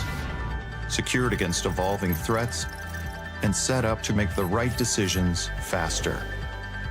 At Acrisure, we help protect and grow everything you've worked so hard to build. We are the brightest people using the best of technology. We are an extraordinary advantage for you. We are Acrisure. At AGI Industries in Clarendon, our state-of-the-art fabrication facility brings your custom-engineered products to life. With cutting-edge machinery and skilled professionals, we deliver precision-crafted solutions tailored to your needs. From trench box and storage container rentals to sandblasting, refurbishing, and painting equipment, plus expert metal fabrication, compressor stations, filters, separators, ASME vessels, and pig loaders, AGI Industries is your one-stop shop for quality and innovation. Call 814-728-6050 for more information or to secure a rental. 25 Eisenhower Middle And welcome back to Eisenhower High School, where they're getting underway with the 2025 Eisenhower High School homecoming festivities here. We'll have video of the crowning here when it happens. The ladies are on the other side of the field right now. This is the Allegheny Grill of Foxburg halftime show. The Allegheny Grill in Foxburg, where you come for the food and stay for the view.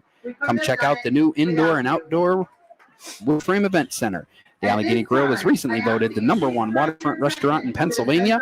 Find out why at AlleghenyGrill.com. So we'll start our halftime show with the Warren Forest High Ed Council halftime stats. The Warren Forest High Ed Council has been serving Warren and Forest counties for more than 40 years. Visit highed.com. So for the Eisenhower Knights tonight, quarterback Caleb Jacobzak is 2 of 6 for 43 yards with a touchdown through the air. He's also got 7 carries for 93 yards and a score on the ground. Logan Penley, 9 carries, 47 yards, 2 for 13 for Hudson Haight, 2 for 5 for Joe Gelati. And then receiving, Gavin Lindenmuth, 1 catch, 25 yards and a score. Hudson Haight, 1 catch for 18 yards. Not much offense to speak of on the side of Franklin. Harrison Doty is 2 of 8 for 12 yards with 2 picks, both of those by Caleb Jacobzak. The biggest offensive contributor has been junior running back Caden Mincer, 10 carries, 85 yards, and a touchdown. That 46-yard run on Franklin's first offensive play of the night. So that's a look at your first half stats from around this game tonight, where Eisenhower leads 28-7. And now we'll throw it over to Lou for the Generational Wealth Management Scoreboard. World-class investment services and internationally recognized insurance products from Northwest Mutual, an industry leader. Find out more at gwm.nm.com. I'll get a couple scores from last night in District 10. Lakeview defeated Cochranton 46-41, and Hickory defeated Grove City 21-14. Tonight in District 9, Central Clarion is shutting out Bradford 56-0 in the second quarter.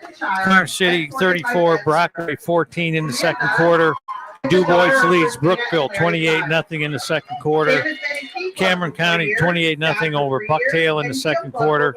Clearfield leads Somerset 21-0 in the second quarter. Kane over Coudersport 34-0 in the second quarter. Juniata Valley's 13, Kerwinsville 8 in the second quarter. Ridgeway leads Keystone 8-7 at halftime. Punxsutawney and St. Mary's no score at halftime. Red Bank Valley leads Brashear 16-0 in the second quarter. Union AC Valley 35, Smithport nothing in the second quarter. In District 10, Benedictine, Ohio leads Cathedral Prep are tied 13-13 in the second quarter. Maplewood leads Cambridge Springs 12-10 at halftime. Sharon leads Conneaut 13-0 in the second quarter. Corey leads Fairview 14-0 at halftime. Farrell leads Sharpsville 30-0 in the second quarter. General McLean leads Meadville 14-0 in the second quarter. Fort LaBeouf over Harbor Creek 21-17 at halftime. Mercyhurst Prep leads Iroquois 27-0 in the second quarter. Lucas, Ohio and Reynolds were tied 7-7 in the second quarter. Austintown 5th leaves McDowell 13-6 in the second quarter. Greenville 29-0 over Sagertown. Seneca leads Northwestern 21-14. Slippery Rock leads Titusville 8-6 in the second quarter. St. Francis of New York 40, Erie High School 6 in the third quarter. Oil City leads Warren 40-7 in the second quarter. Wilmington 14, Mercer 0 in the second quarter. Tomorrow on October 11th, Saturday in District 9, Otto Weldert is at Port Allegheny. District 9, District 10 crossover Montauk is at Union City tomorrow night at 7 o'clock. And in District 10, Girard plays Northeast at 1 o'clock tomorrow afternoon. All right, so now we'll take a brief pause here. Actually, while they're still introducing some of the homecoming court, we're going to take a look at the Hunter Station Golf Club scoring summary. Score a great round of golf at Hunter Station Golf Club just outside of Tynesta, hunterstation.com. The scoring summary first half, Franklin scored first with a 46-yard run from Caden Mincer with 9:32 remaining in the opening quarter. Connor Ritchie had the extra point, and the Knights of Eisenhower trailed 7-0. Game was tied in the second quarter, or rather later in the first quarter. Logan Penley, a 3-yard touchdown run. Bryce Wilkins extra point with 5:08 left, tied things at 7. Caleb Jacobzak had a 63-yard interception return with 1:21 left in the first quarter. That made it 14-7. Jacobzak had a 67-yard run with 10:48 left in the second quarter to make it 21-7. And Eisenhower's Jacobzak threw to Gavin Lindemuth for a 25-yard touchdown pass with 1:35 left. Wilkins' extra point made it 28-7. Which is where we stand. We're going to go ahead and start focusing now on the high school homecoming ceremony that's going on. I'll take my headset off, and hopefully we'll be able to catch the microphone as we get ready to crown the queen here at Eisenhower High School. Claire is the daughter of Dwayne and Jennifer Steinberg. Claire has played basketball for 10 years and is a 4-year varsity captain. Claire is the Secretary of Student Council, a member of the National Honor Society, Key Club, SAD Club, Field Club, and Captain's Council. In her free time, she enjoys lifting, being outside, and hanging out with her friends and family. Claire will be attending California University of Pennsylvania on an athletic scholarship to play basketball. She will be pursuing an athletic-focused study. After college, Claire hopes to play professional basketball overseas and travel the world. She then hopes to get an active job that she loves, buy a house, marry the love of her life, and have D1 babies. Claire's parents say, "We are so proud of you and all you have accomplished. Your hard work and dedication has paid off. Your drive, courage, strength, grace, and positive attitudes give you endless possibilities. Keep working, keep dreaming, keep shining, and never forget how much you are loved." Xavier is the son of Holly and Dan Morey. Xavier is the football team manager, and his best friend is Cash Moore.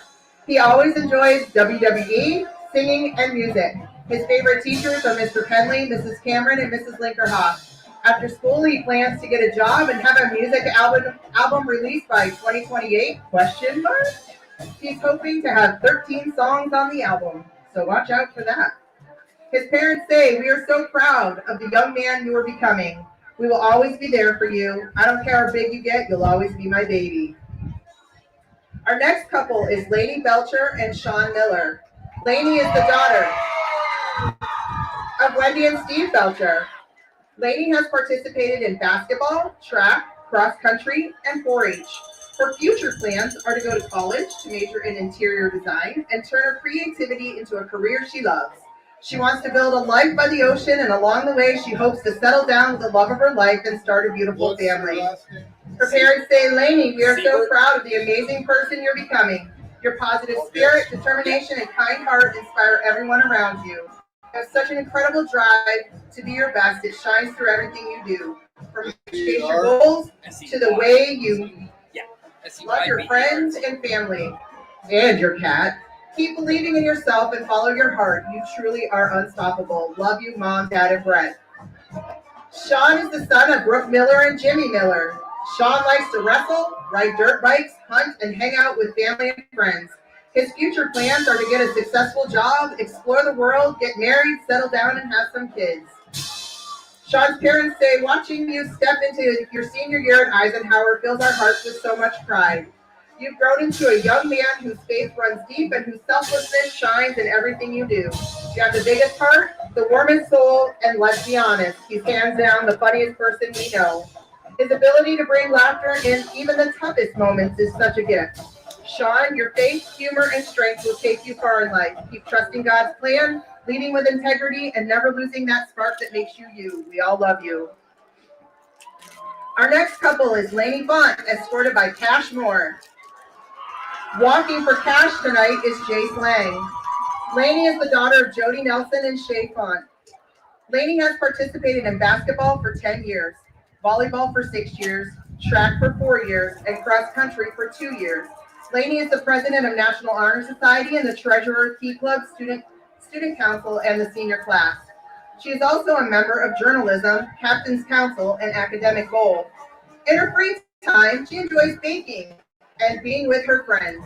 Lainey's future plans are to go to college, get a job for something in science or math, and then she hopes to travel the world, find the love of her life along the way. Eventually, she would like to get married, then settle down somewhere south, have a couple of kids, open her own bakery, and live her best life. Her parents say, as proud parents, we are incredibly honored to stand here tonight in support of our beautiful daughter, Lainey, as she takes her place on the homecoming court. From the time you were a little girl, we've watched you grow into a kind, confident, and compassionate young woman, someone who lights up every room with your smile and fills every heart with warmth. You're not just our daughter, you're a friend to many, a leader in your school, and a young woman who carries herself with grace, humility, and strength. We couldn't possibly be prouder of the person you have become, Lainey. No matter where life takes you, you will always be our shining star. Congratulations, sweetheart. We love you more than words can say. Love, Mom and Dad. Cash is the son of Nicole Moore. Cash is in basketball, football, weightlifting, and student council. Cash's future plans include pursuing social media and starting a family. He hopes to live a happy life, taking care of his family with someone special. Cash's parents say, we just want to tell you how incredibly proud we are of you. What makes us proudest is how you've gotten here, through hard work, consistency, discipline, and staying true to who you are.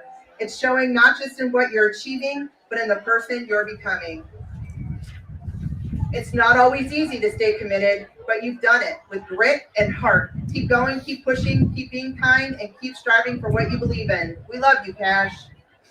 Our last couple is Layla Edwards and Gavin Lindemuth. Walking for Gavin tonight is Derek Geyer. Layla is the daughter of Sarah and Justin Edwards. Layla is a member of the SAD Club, Field Club, Senior Class Secretary, and Student Council President. She enjoys helping Miss Walter in the library when she has free time, and she plays volleyball and is a cheerleader. Layla's future plans include graduating high school, going to a college for teaching, earning a degree, and marrying the love of her life. She would like to make lots of money, move to either Arizona or Texas, have a few little Laylas, enjoy her life to the fullest, and grow old with her husband. Layla's parents say, hey, Layla, here you are once again making me so proud. You have brought joy and giggles every day to my life, and so many others. You have danced while wearing tiaras since you were 3, so wearing a crown comes naturally. Best of luck tonight and throughout your senior year. I love you for every twinkle that makes you who you are, your biggest cheerleader, Mom. Gavin is the son of Jamie and Jay Lindemuth. Gavin participated in football from 3rd grade to his senior year and basketball from 2nd grade to his senior year. His future plans include attending a 4-year college for communications and criminal justice, eventually pursuing a career as a state trooper. After school, he wants to settle down, make lots of money, and marry his high school sweetheart. He would like to move to Arizona or somewhere warm, have a couple of little Gavins running around, and grow old with a person who makes him the happiest. Gavin's parents say, congrats to you. Being on the homecoming court is truly a great honor, but we are even more proud of the young man you've become. Your kindness, humor, leadership, and dedication are what truly makes you special. And from our little blonde-haired, blue-eyed boy taking his first steps to now your last high school homecoming, our hearts are truly overflowing. Enjoy every second of this special moment. We love you to the moon and back, Dad.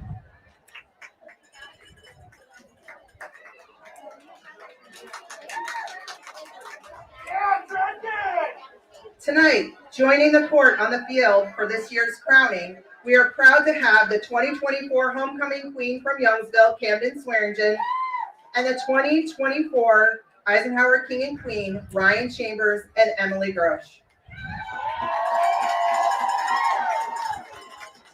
And now, for the moment you have all been waiting for, your 2025 Homecoming King is Xavier Nichols. Congratulations, Xavier.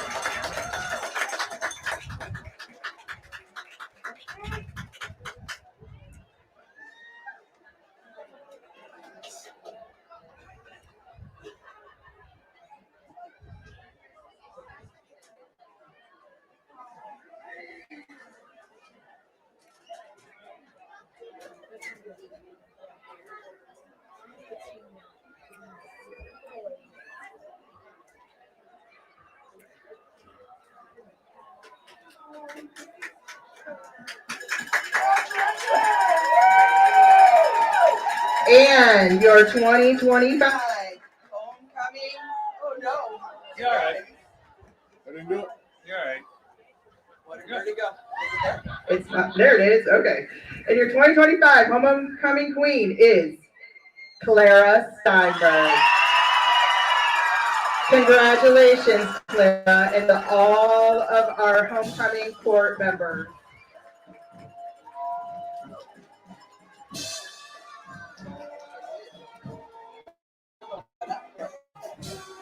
It was at a good time. Yeah, it was such a bad idea.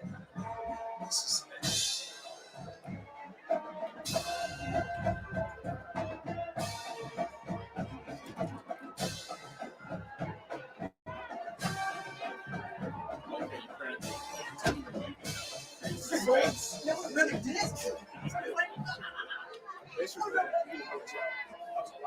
Do we know what we're going to do for basketball yet?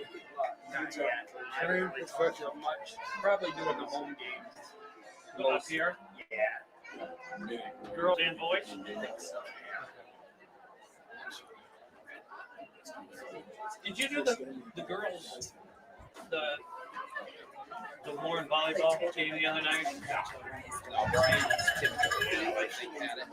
Oh, Tim did. Oh yeah, like when I started, she had her and we took grad classes from Edinburgh at Central Office School grounds, and we would do this. So that's what I was special. Yeah, that's my favorite unit. Hey, football is the same way. Get these poor girls out in the field, let them get some clothes. Golfing at one of the prettiest golf courses around is what you get when you play around at Hunter Station Golf Club just outside of Tonesta. Located in the Golfing at one of the prettiest golf courses around is what you get when you play around at Hunter Station Golf Club just outside of Tonesta. Located in the Allegheny Mountains with a spectacular view of the Allegheny River, Hunter Station offers something for everyone. The rolling hills of the front nine, coupled with a back nine situated along the banks of the Allegheny River, create some of the best views in all of northwestern PA. And when you're done with your round, enjoy a delicious meal or a cold drink in our restaurant and bar. Looking for a place to stay? Hunter Station has you covered there too with play and stay packages. Find out more at hunterstation.com. Need plumbing, heating, or air conditioning services in Western PA? Then call Luton's Plumbing, Heating, and Air Conditioning in Clarion today at 814-226-8695. At Luton's Plumbing, Heating, and Air Conditioning, we believe that a service-oriented business like ours should give you quality care and a quick response time. That's why we stand on our promise, offering you reliable 24-hour service that gets your job done right when you need it. We can also be found on the web at lutonsplumbing.com. Again, that number is 814-226-8695.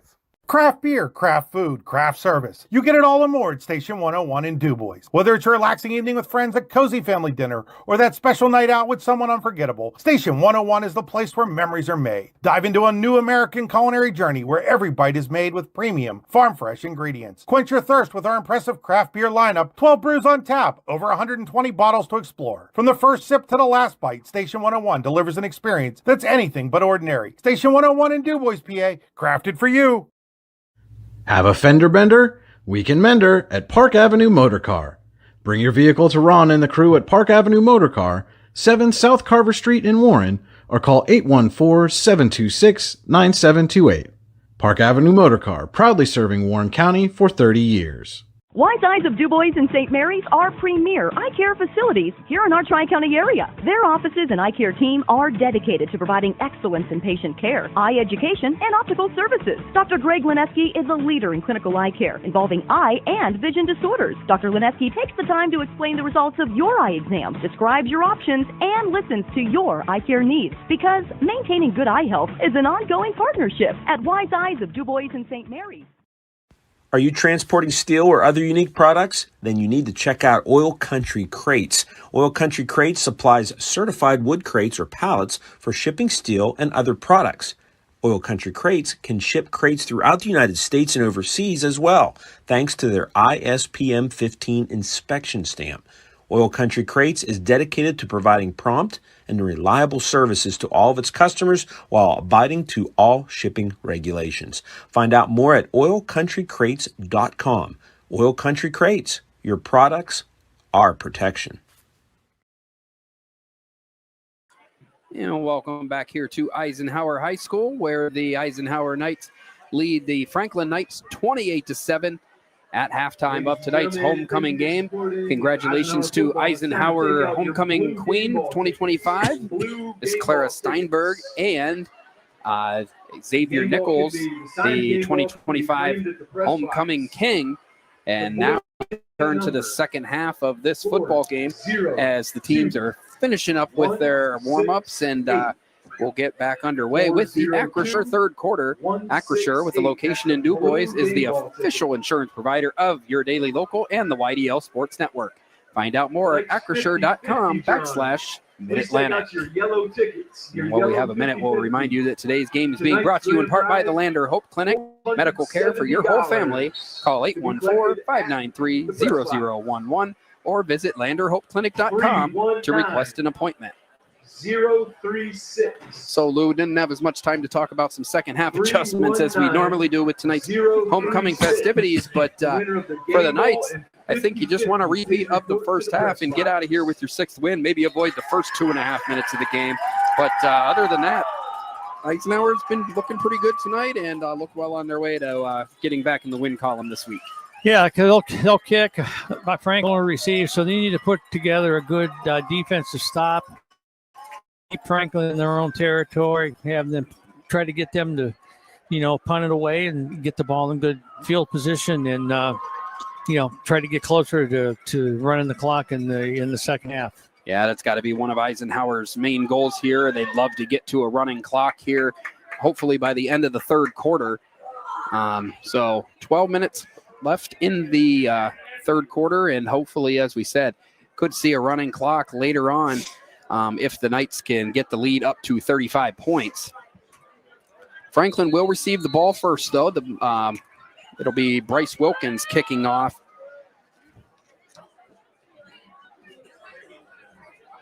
From his own 40, here's the kick. It's on the ground and squibbed down to the 33-yard line, where it's recovered by Edward Maddox. And that's where Franklin will start its first possession of the third quarter. So let's see if they stick with Doty here at quarterback.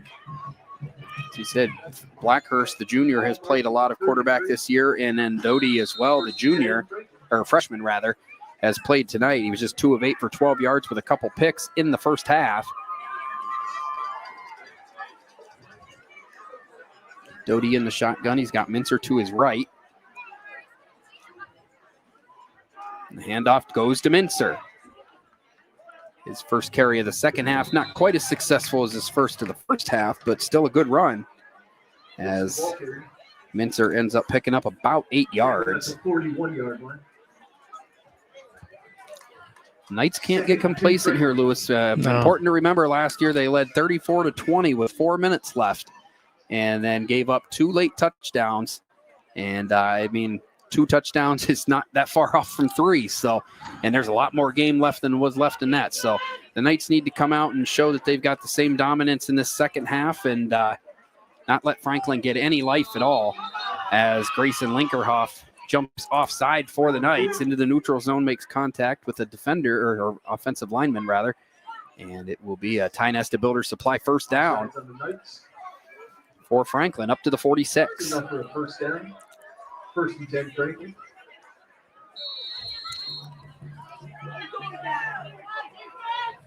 So first down for Franklin. Ball's at the 46. Doty hands to Mincer again, and Mincer drags a few defenders up near midfield, a gain of 4. Gowski and Penley in on the tackle. Mincer creeps closer to the 100-yard mark for the night. 12 carries, 97 yards now, and of course that long touchdown he had.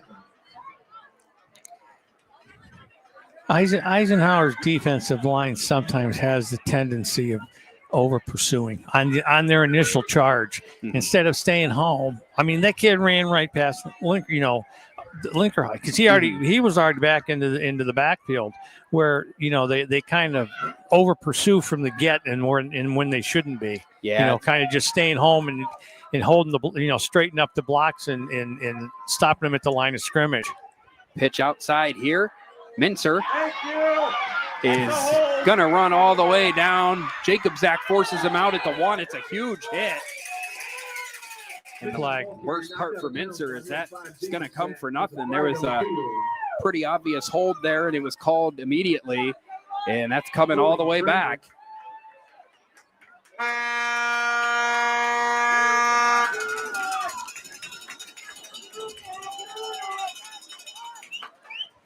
Flag appears to have been called on number 50, Devin Vodo Pelletier.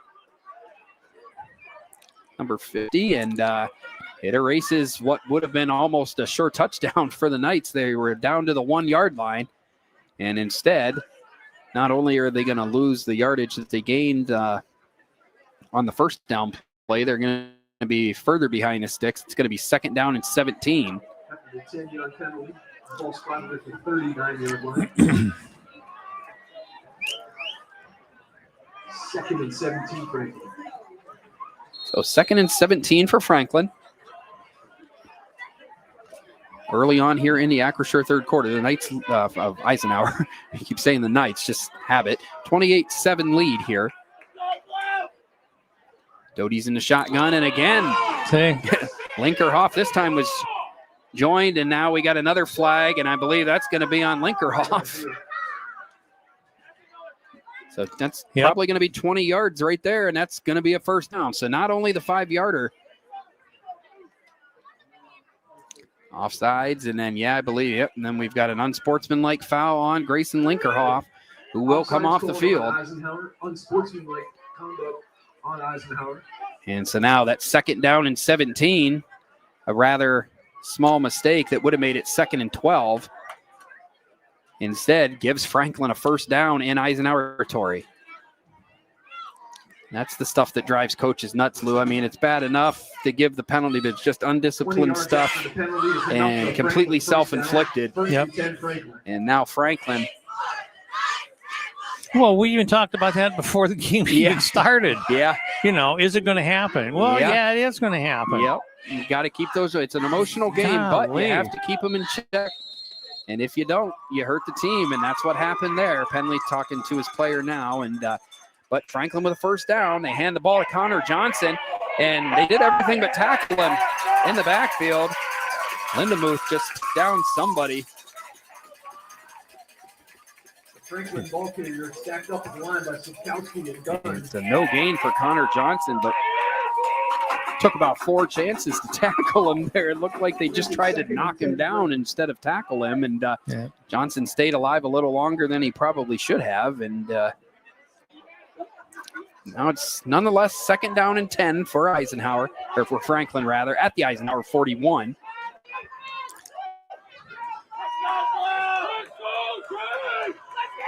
Haven't seen Mincer back in the game since he took that big hit. Blackhurst with the run, and he runs right into a wall of Knights, picks up maybe a yard. 2nd carry of the night for Blackhurst. As I was saying prior, Mincer, I haven't seen him on the field since he took a wallop on that play down by the goal line where Jacob Zach hit him, and that was called back, of course, by a penalty. So he took the hit, didn't even really need to, but for Franklin's offense to function at any kind of efficiency, they need to get Mincer back in the game.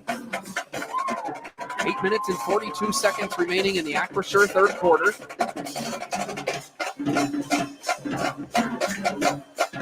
Doty's in the shotgun.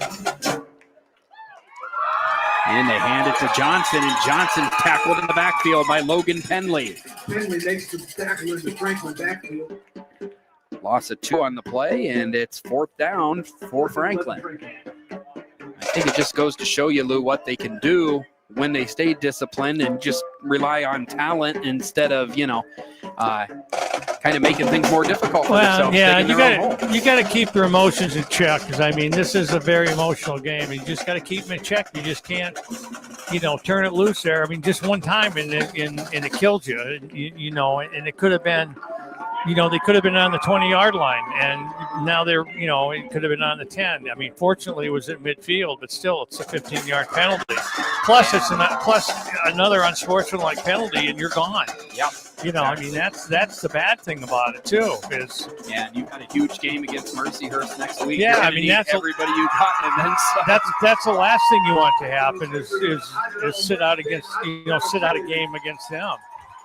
So Franklin has called a timeout with a 4th down coming up here. We have 7:36 left in the Acrisure 3rd quarter, and the Franklin Knights facing a 4th down and 11. But kind of a weird first possession. Some penalties going one way, then going the other, and we've taken 4.5 minutes off the clock, but they really haven't gone very far. No, it's gone from about the 35 to the 40, so about 20 yards. So, yeah, it's been a unique possession. Has she had to move the camera yet this half? Not very much. I think that the only reason that she's had to is because we're trying to get the drum performance going on down here on the sidelines with the cheerleaders. Yeah, that was. I like that. Yeah, it gets everybody involved. It's nice to see. These kids got some talent up here. Absolutely. Yep. They'll like it. Knights giving them a lot to cheer for tonight so far, leading 28-7 and trying to get off the field. 4th down. Doty rolls to the right. He's got nowhere to go. Finally just has to throw it up and does, and Logan Penley comes down with the interception. And Logan Penley has his first pick of the season, and that's the 3rd Eisenhower interception. And the Knights will take over with 7:23 left in the 3rd quarter. First offensive possession of the second half coming up for Eisenhower. So they force now 3 turnovers of the freshman quarterback. Ball at the 48-yard line. 7 minutes, 23 seconds left, 3rd quarter.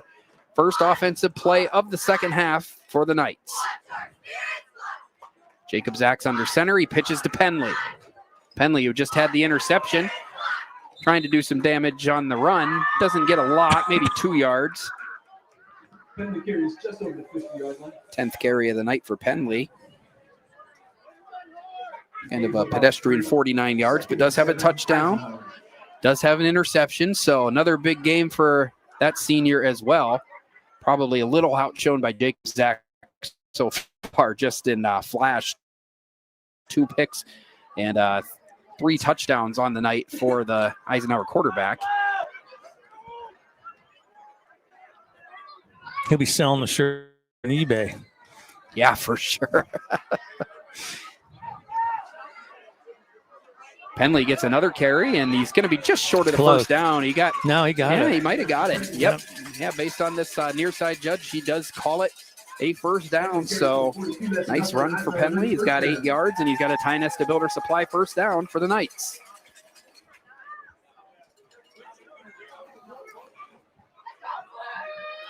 First down and 10, Eisenhower. Ball at the 42-yard line.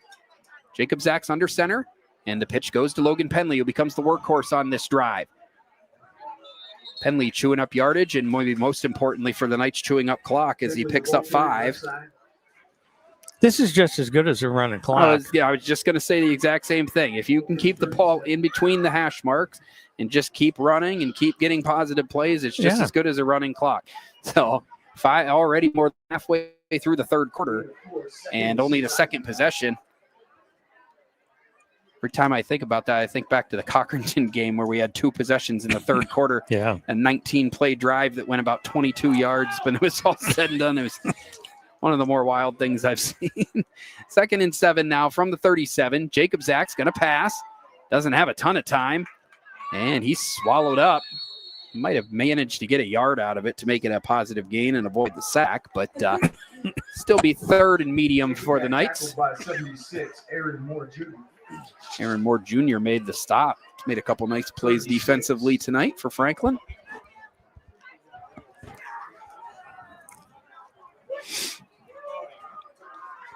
Franklin entering the game on a 9-game losing streak, trying to avoid going to 10. Their last win was a year ago against these same Eisenhower Knights, but these are not the same Eisenhower Knights, and they're showing it tonight. Gelati gets the handoff.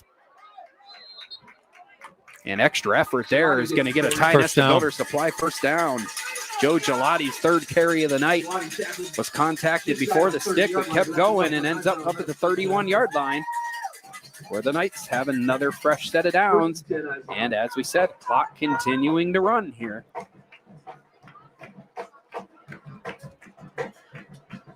Ollie Boozer runs the play in from the sidelines as the Knights ready their first down play call at the 31-yard line.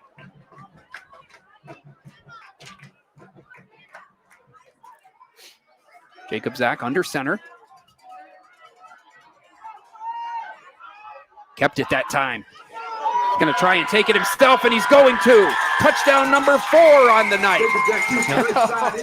And Jacob Zach probably lucky he didn't get called for a punting penalty there. Jaden Wilmoth tried to tackle him in the end zone and kind of bounced off him. 31 yards for Caleb Jacob Zach, who, like I said earlier, I think has a date in the press box after this game. During our Icy Inc. post-game show. Hate to spoil that kind of thing, but I mean, if you've watched any of this game, it should be fairly obvious by now. Wilkins extra point, dead center, and the Eisenhower Knights have pushed the lead to 28 with 4 minutes and 8 seconds left in the Aquasure third quarter. It's the Eisenhower Knights 35 and the Franklin Knights 7. You're watching high school football on the YDL Sports Network. This is Chris Rossetti from the YDL Sports Network, and I want to take a moment to tell you about my friend Paul Burdick. Paul is the Dean of District 9 Photography, and he is here to serve your needs with action photos, team photos, and so much more. Paul has shot everything from Little League through the pros and is a regular at PIAA championship events and Penn State football. Find out more or buy a photo at pburdick.smugmug.com. Are you looking for an upcoming, young, energetic photographer to shoot your team or individual athlete? Then contact Anima TV today at 814-594-5783. Anna's work has been used in many publications over the last few years, including right here on the YDL Sports Network. Find out more at animatvphotography.com. And back here at Eisenhower High School, where the Eisenhower Knights lead the Franklin Knights 35-7 on homecoming night at the Pasture of Pain. If you're just joining us, Steiner and Xavier Nichols were named the 2025 Homecoming King and Queen here at Eisenhower High School during halftime. Alan Siebert and Lou Vizza here on the call with you as the Knights appear on their way to a 6-2 record as they have a dominant lead over the Franklin Knights. This ball almost the exact same spot and location as the first kick of the second half. Maddox goes down at the 34-yard line, and that's where the Knights of Franklin will start their second drive of the second half. The Knights have given freshman quarterback Harrison Doty fits all night. Yeah. He's actually completed more passes to Eisenhower players now than Franklin. He's got 2 completions and 3 interceptions, 2 by Caleb Jacobzak, and another by Logan Penley on the last drive. Franklin will stick with them, though. They give the ball to Connor Johnson. And Johnson picks up maybe a yard. Linderhoff, Colson, and Lindy both wrap up the ball carrier. And just judging by the looks of things over the last few drives, I don't want to say it, jinx it, but it might be the end of the night for Caden Mincer. Haven't seen him on the field. He's obviously the most talented member of the Franklin offense, but he's been banged up at times tonight and hasn't been on for the last several plays. I wonder if that's him sitting on the bench way over on the left. Yeah, very well could be. So 3:25 left. Doty in the shotgun. He throws it outside. It's caught. That's a big boy with that catch. Number 89, Martin. Number 89, Anthony Martin Makes the reception his second, yeah. Yeah, he's a big old tight end. He's a big target right there. Second grab of the night for Anthony Martin. He's got 2 catches for 7 yards. 3 minutes left in the Acrisure third quarter, and a 3rd down and 5 upcoming for the, almost said the Knights again. Got to stop doing that. It's not a lot of these same mascot games, so probably a good thing for me. 3rd down and 5 for Franklin. Well, you bet your daughter $100 that the Knights would win. Yeah, she fell for it, so I expect to check her money order in now, but probably with the rent check. Always late. Gain of 1 on the play. That was Blackhurst's 3rd carry of the night. 4th down, trying to 4th and 4. If they go ahead and just punt it away, they still remain in their own territory here.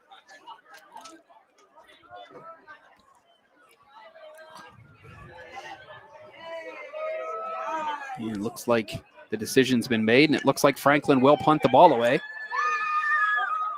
One thing that does do is gives Jacobzak another opportunity to add another score here in special teams and get the passing, rushing, defense, special teams running out of ways to score. He's not going to get a chance on this one, though. Nice punt. Down inside the 15-yard line, just right at the 15-yard line. So 1 minute, 42 seconds left in the Acrisure third quarter. We'll take a short break and return with more high school football on the YDL Sports Network.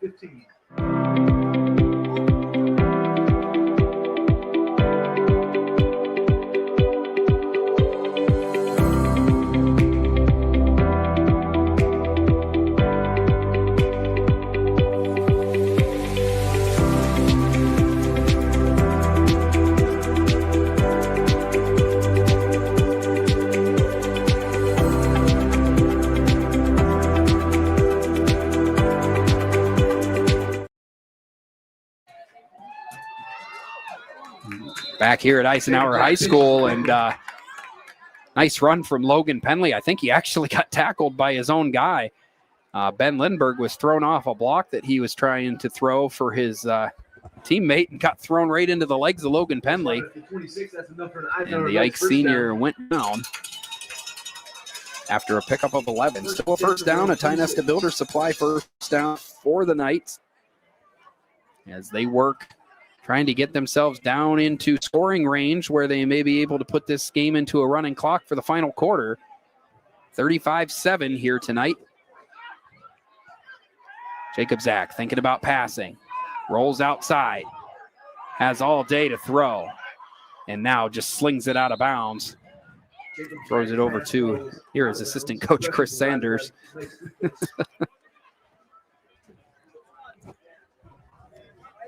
Smart decision by the senior there. Didn't really have anything. Didn't run and take a big hit. And there's your difference between a senior quarterback and a sophomore quarterback. Yep. That's a very good point. Yeah. Doty's had a few of those tonight where he probably would have been better off just to throw it into the stands and, live to play another day. And instead, 3 interceptions and one of those returned for 6. And kind of been the story of the night for Franklin.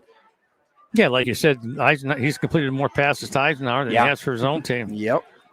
So he'll learn. Oh, yeah. Yeah, steep learning curve for Franklin, but getting it in snaps as a freshman will only help him in the future. Jacob Zach again to throw a screen. Yep. Nice job there. I'm not sure who that was for Franklin, but the one person stayed home. And it's Caden Mincer, who apparently is okay to play defense. Great job. He just chose to stay home, and that was about the only thing keeping that from being a pretty big play.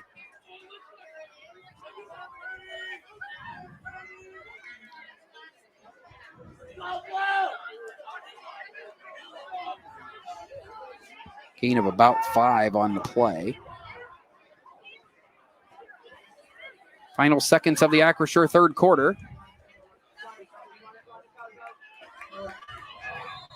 And the Knights are going to be stopped short, and it's probably going to be a 4th down. Let the clock run out. And Jacob Zach picked up 2 or 3 yards, and that will take us to the end of the Acrisure third quarter with the score: the Eisenhower Knights 35, the Franklin Knights 7. We'll return with one more quarter of high school football on the YDL Sports Network. Eisenhower 35. Whether retirement is just around the corner or years away, John Bongiovanni, Lucas Slazak, and Adam Jack of Generational Wealth Management in Erie and Bradford are here for you. John, a Forbes-recognized best-in-state wealth advisor, Lucas and Adam provide customized investment advisory solutions and retirement planning services. Generational Wealth Management offers world-class investment services and internationally recognized insurance products from Northwestern Mutual, an industry leader. The Generational Wealth Management team provides a high level of expertise and service to their professional and business clients. Contact the Erie office at 814-651-0838 or the Bradford office at 814-368-4065 or check them out online at gwm.nm.com. Excellence, teamwork, responsibility. Those are the foundations on which Phoenix Sintered Metals in Brockway is built. Phoenix is a Verischetti family-owned powder metal manufacturer committed to being an industry leader through excellence, innovation, and continuous improvement. Phoenix emphasizes employee teamwork as well as responsibility to the community. Like any team striving to be the best it can be, it knows that hard work and perseverance pay off. Welcome back to Eisenhower High School, where the Eisenhower Knights will run a fake punt. Penley pitches to Jacob Zach, and Jacob Zach gonna have a first down. Penley pitches to Jacob Zach. Penley knew he was in trouble, got rid of it to Jake Zach, and Jacob Zach's got a gain of about, call it 19 yards. It's a nice play. And you can see the motivation there, I'm guessing, is to get the clock running and shorten this game by trying to add one more score here. Well, by keeping the ball, you are keeping the clock running. Exactly, yep. One way or the other, yep. Right. So 1st down and 10 after the nice fake punt. Penley pitched to Jacob Zach. And now a pitch to Penley, a little more conventional this time. Trying to get outside. Nice stiff arm. But Jaden Wilmoth stayed with it. And Penley ended up losing 3 yards on the play. Yeah, but he kept the clock running. He came down. He down did not go out of bounds. Bounds. Knocked out of bounds about the 49 yards. Smart play there. Something not enough players do sometimes, just to have the awareness to stay in bounds and keep this clock running as you're now 10:55 away from the end. This is the Generational Wealth Management fourth quarter. John Bongiovanni, Lucas Slazak, and Adam Jack of Generational Wealth Management in Erie and Bradford are here for your investment needs. They offer world-class investment services and internationally recognized insurance products from Northwest Mutual, an industry leader. Find out more at gwn.nm.com. Jacob Zach has to get rid of it, and he overthrows his intended target. That was intended for Ollie Boozer. Jacob Zach's pass intended for Ollie Boozer falls incomplete. Well thrown pass considering how under pressure he was.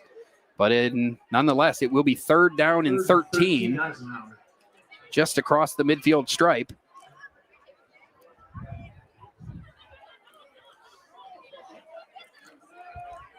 It's about as close as the Knights have had to deal with weather all season, other than maybe some heat. It's a little breezy tonight. That's about it. Yeah, they got some wind here tonight. Yeah. It's been mostly just clear, calm, and about 70 degrees every game this year, it seems like. But Jacob Zach nope, he doesn't. He keeps it. Fakes to Hudson Haight, gets outside, still going. And I don't know if they grease him up in Frisco at halftime or what, but And Linkerhoff standing over player trying to help him up, but it looks like he might be injured. 16, you're making a 14-yard gain on the run by Jacob Zach. But the concern right now is for the injured Franklin player. They'll tend to him, and we'll take a short timeout. You're watching high school football on the YDL Sports Network. Craft beer, craft food, craft service. You get it all and more at Station 101 in DuBois. Whether it's a relaxing evening with friends at Cozy Family Dinner or that special night out with someone unforgettable, Station 101 is the place where memories are made. Dive into a new American culinary journey where every bite is made with premium, farm-fresh ingredients. Quench your thirst with our impressive craft beer lineup, 12 brews on tap, over 120 bottles to explore. From the first sip to the last bite, Station 101 delivers an experience that's anything but ordinary. Station 101 in DuBois, PA, crafted for you. And welcome back to Eisenhower High School, where we've just had a brief timeout for an injured Franklin player. The injured player was their lineman number 75, Caden Kaselka. He did get up and leave under his own power, so that's good news.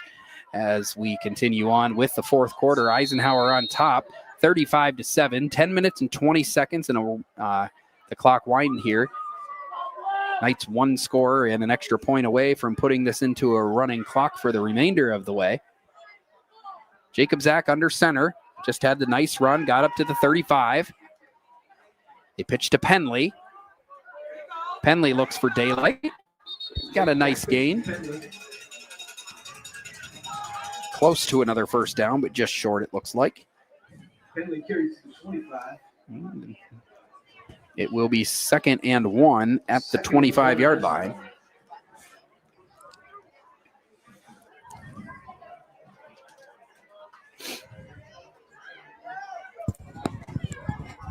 See what the Knights have on up their sleeves here on 2nd down and 1 from the Franklin 26. One receiver out wide. It's Ollie Boozer. A handoff to Joe Gelati. Gelati picks up 3 yards right up the middle. First down. And it's a Ty Nesta Builder Supply first down. Gelati on the carry. Tackled by 76, Aaron Moore Jr. Eisenhower's next first down. So first down at the 23.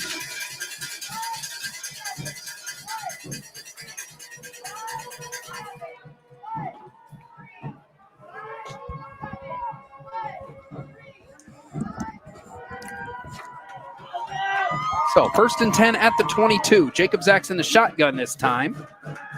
Gonna sling it out to Gelati. Gelati's got a running start. Almost ran out of his own shoes. Goes out of bounds. Picked up about 7. And if you don't know that Joe Gelati is pretty good at track, all you got to do is watch him run when he gets the ball in open space.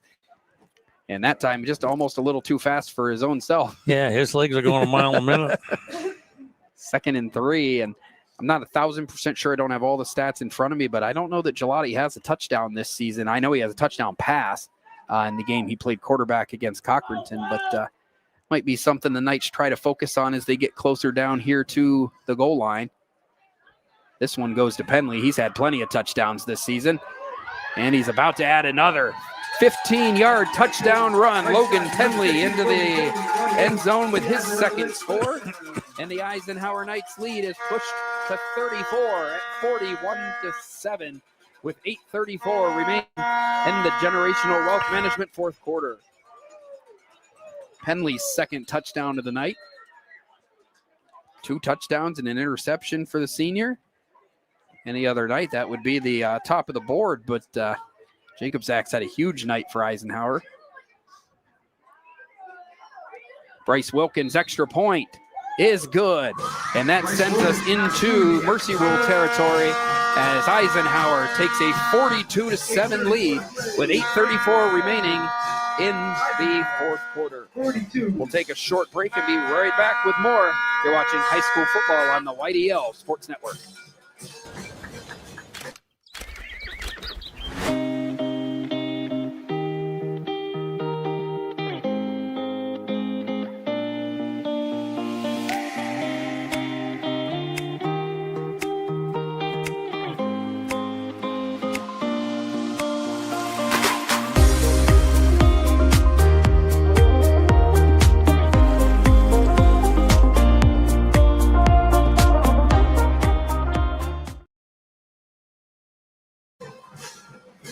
And welcome back to Eisenhower High School, where the Eisenhower Knights have just taken a 42-7 lead.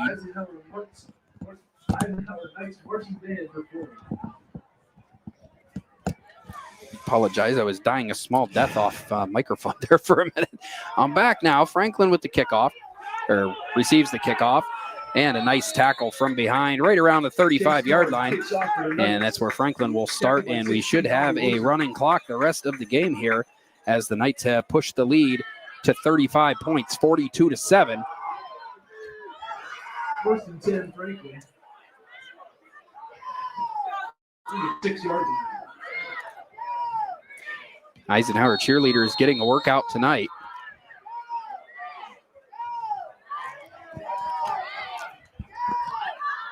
And still not running the clock. Not on this possession. Not on this possession.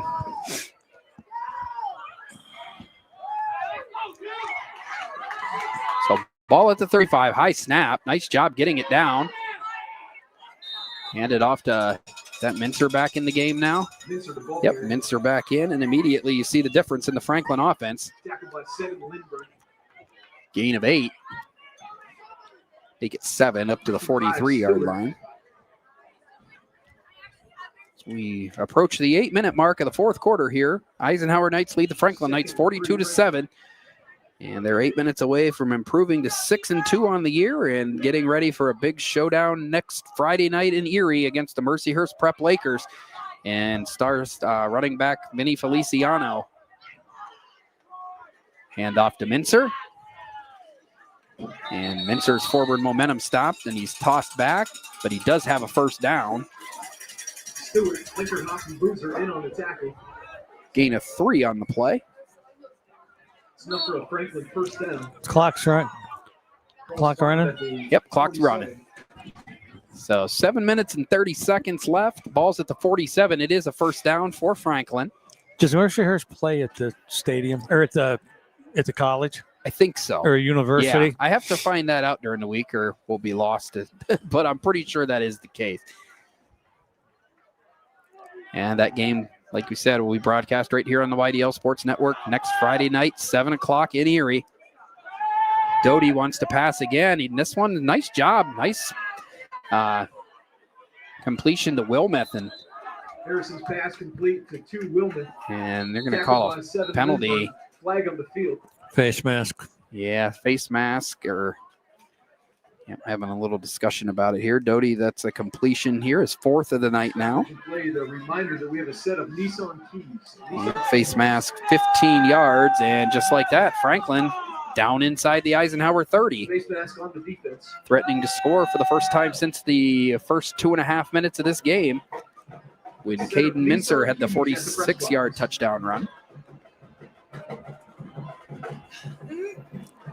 And yeah, the ball down to the 29, 6:53 and counting here. So Franklin's deepest cut into Eisenhower territory since the first half for sure.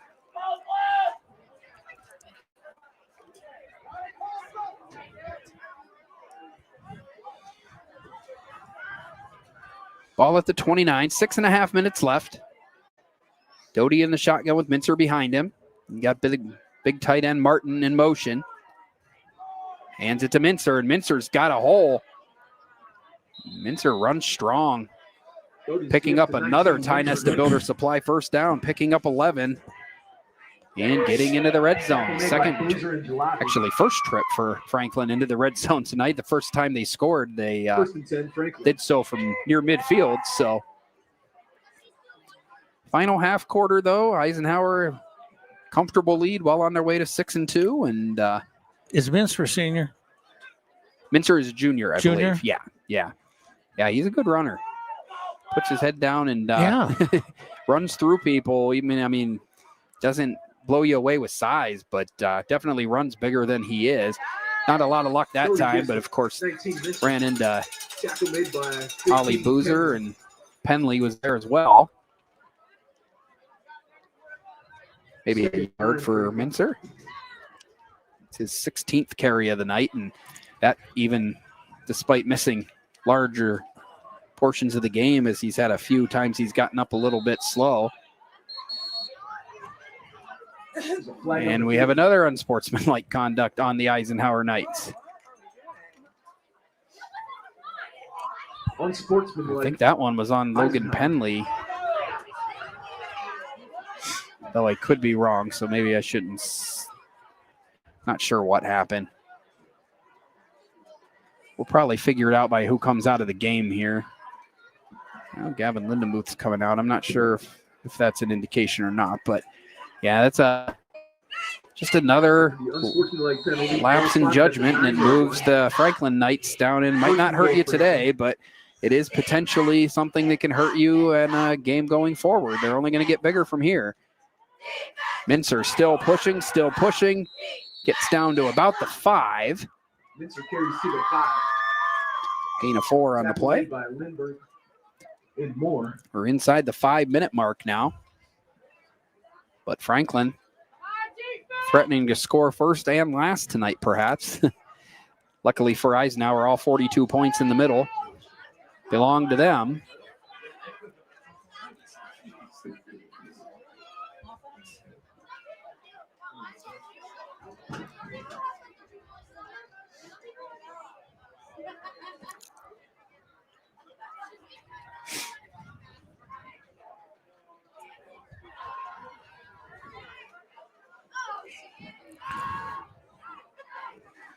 So second down and goal now from the 5.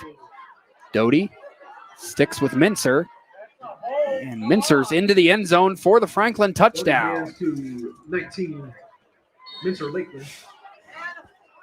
And now another flag in the end zone. Put a flag on the field. Second touchdown of the night for Caden Mincer. This one from 5 yards out, as things have gotten a little messy here at the end. Personal foul on Franklin and on Eisenhower. So they offset. Personal foul Franklin, personal foul Eisenhower, offsetting penalties. 3:58 remaining here, and Franklin has cut the deficit to 42-13, though last year they managed to blow Eisenhower managed to blow a 2-score lead in the final 4 minutes. 4 scores in the final 4 minutes would be something certainly catastrophic. The extra point attempt is no good. After the offsetting penalties assessed after the touchdown. So 3 minutes and 58 seconds left here in the fourth quarter at Eisenhower High School. Eisenhower with a 42-13 lead over Franklin. Be back with more here in just a second on the YDL Sports Network.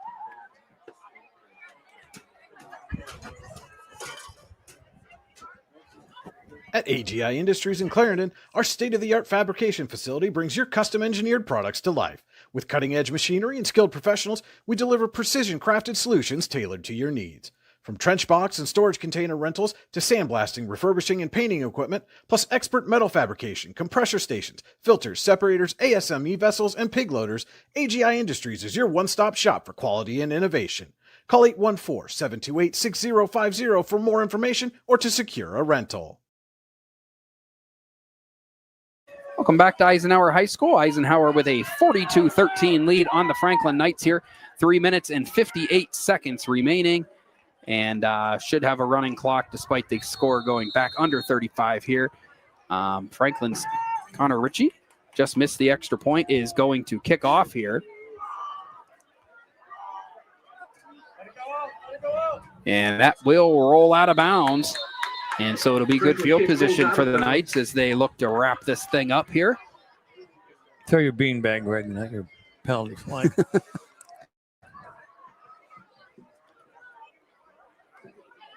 So the ball will come up somewhere around the 40, I believe.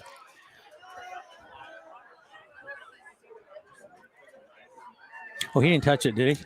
Did the kid? No, he might not have touched it. So well, if he didn't touch it, then it is a flag. Okay, no. Okay, yeah, I don't think he touched it. So they're getting all that straight. Legal procedure on Franklin. And, yeah, the ball will come to 35-yard line.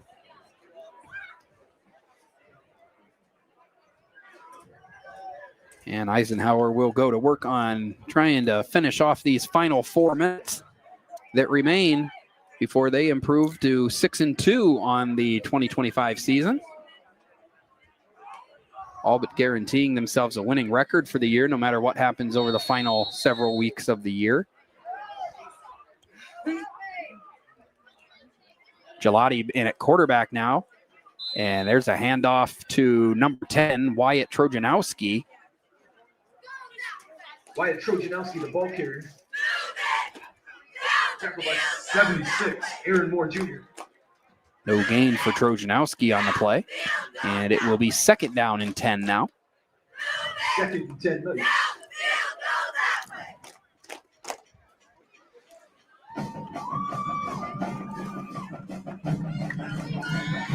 Many of the starters for the Eisenhower Knights on the sidelines now to finish this up. Gelati will come in and run the quarterback position. He keeps an eye on the back judge, waiting for that hand to go up. It does, and now we run the play. Trojanowski almost fumbled. Loss of 4 on the play. Pitch to Trojanowski.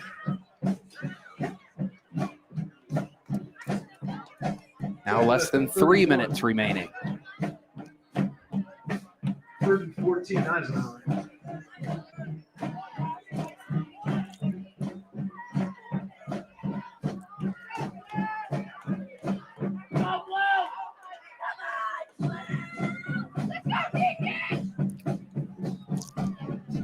So 3rd down and 13. Clock still running. Eisenhower just working on running things out and getting out of here with their 6th win of the year. Gelati right up the middle, kept it himself. Nice gain on the play, but not going to be enough. He picks up about 6. And it'll be 4th down, and Eisenhower will send Jacob Zach out to punt, as that will take us under 2 minutes, and then Franklin's possession will likely end the night.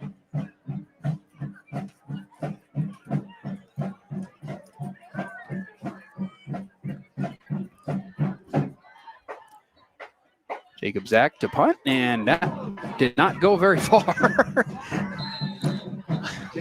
I think it slipped out of his hand. About the only thing that's gone wrong all night. I'm going to lead with that during the post-game interview for player of the game. I'll be like, okay, so you had like 2 interceptions and 4 touchdowns and everything, but let's talk about that punt at the end of the game. Yeah, I don't know if he'll appreciate that much, but might get a laugh out of him at least. Feels better to joke after a win. So Franklin takes over at the 42, clock running, as we reach the mercy rule for the night.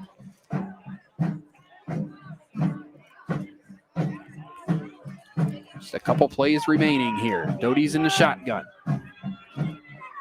He throws to Mincer, and Mincer kind of had to pause to go up and catch it, and in doing so was tackled quickly for a loss of maybe 3 yards. And now we've got an injured player for Franklin here as we've hit the 109 of the 4th quarter. We'll throw in one more quick break here and come back to finish things off. You're watching high school football on the YDL Sports Network.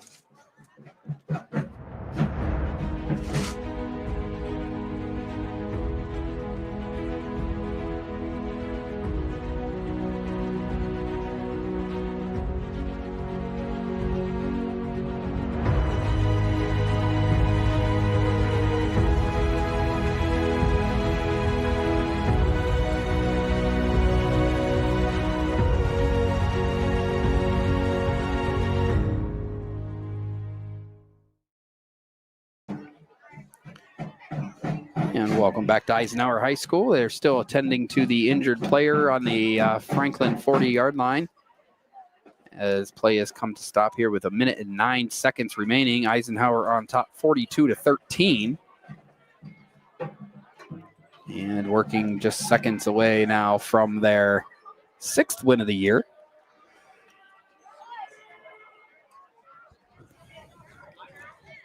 And is that Mincer again? Unfortunately, not the first time tonight that Mincer's been banged up. He plays hard. Yeah, he does play hard, and it's shown a few times in ending up on the turf, and this time it's been a hard one to get up from. He has moved up to at least upright and not quite on his feet yet, but they're working with him, and wish all the best to him, and hopefully both teams can take the next minute and 9 seconds and get out of here healthy and move on with their seasons. Eisenhower, of course, their biggest game comes next week at Mercyhurst Prep, and really only a disappointing few errors against Seneca away from entering that game on a 7-game winning streak, really. I know that the one against Seneca last week might sting for a while just based on how it happened, but the Knights can erase that sour taste much like they did tonight if they can compete with and keep things close with Mercyhurst Prep next week. And nice to see good sportsmanship there. Bryce Colson runs out and gives a word of encouragement to Caden Minzer as he gets up and is getting ready to move his way back to the sidelines. It looks like nothing major, at least, for Minzer as he small limp as he walks off, but we'll hope for the best for him, and the ball will be spotted at the 39-yard line.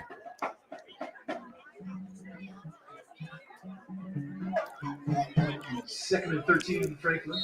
And the clock will wind, and just a snap or two, probably 2 snaps away from finishing this game off.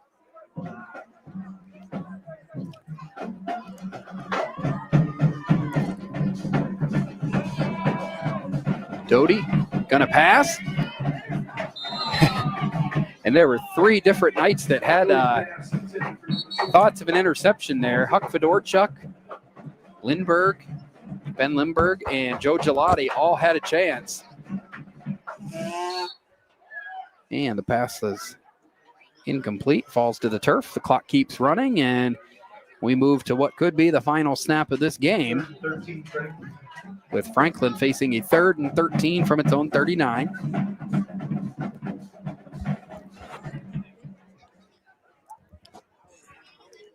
Franklin ready to run the play, but the ball's not even at the line yet.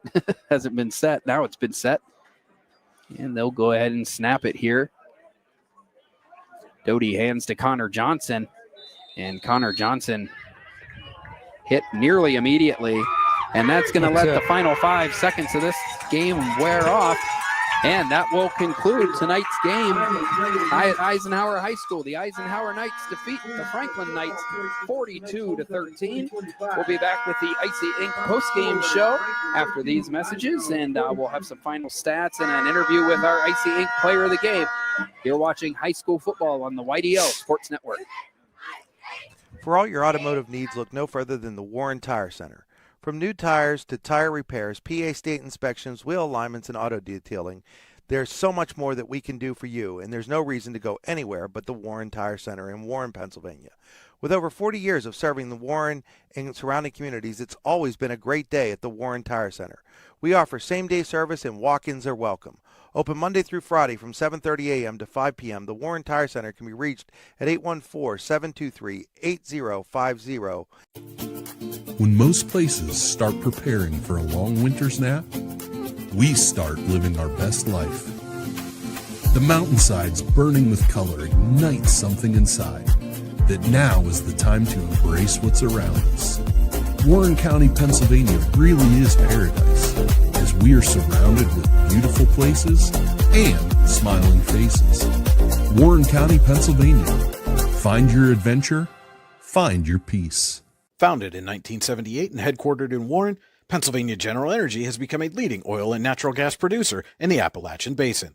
PGE is a proud and growing organization making positive contributions to the region's economy and environment.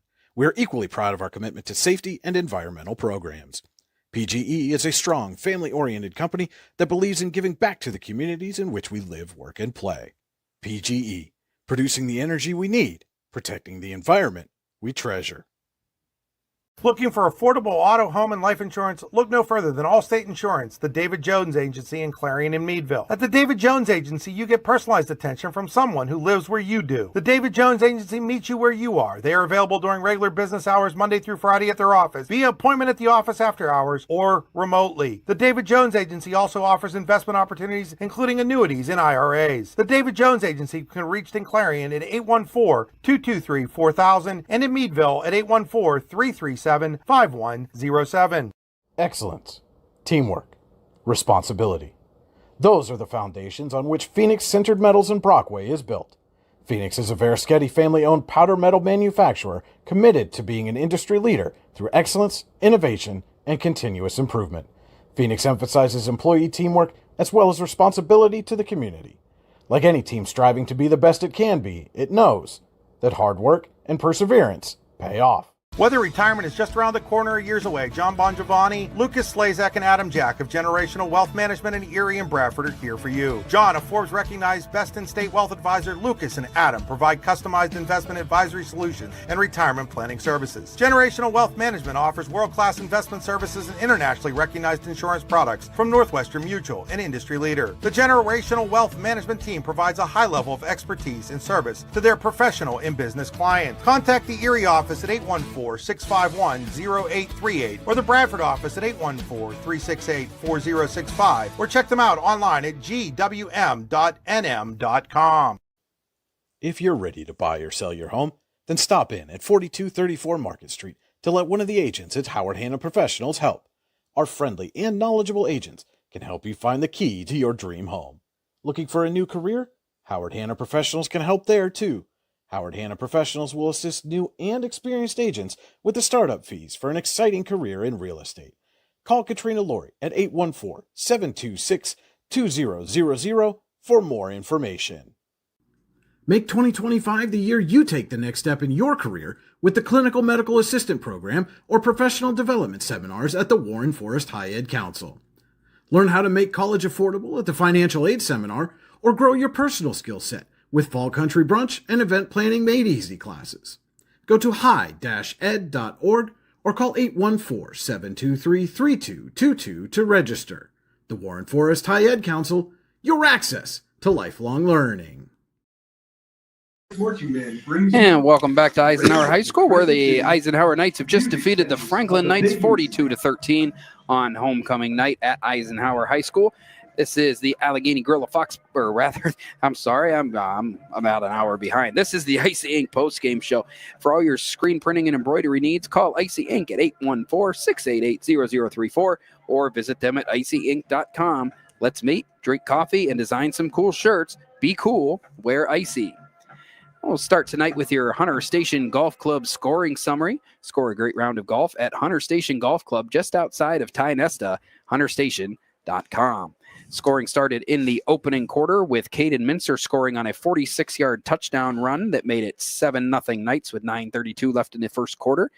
Logan Penley's 3-yard touchdown run and Bryce Wilkins' kick tied the game with 5:08 left in the opening quarter. And Caleb Jacobzak started his big night with a 63-yard pick six with 1:21 left in the opening quarter. Wilkins again had the kick. In the second quarter, Eisenhower got a 67-yard run from Caleb Jacobzak. That made it 10:48, or that with 10:48. Wilkins' kick made it 21-7.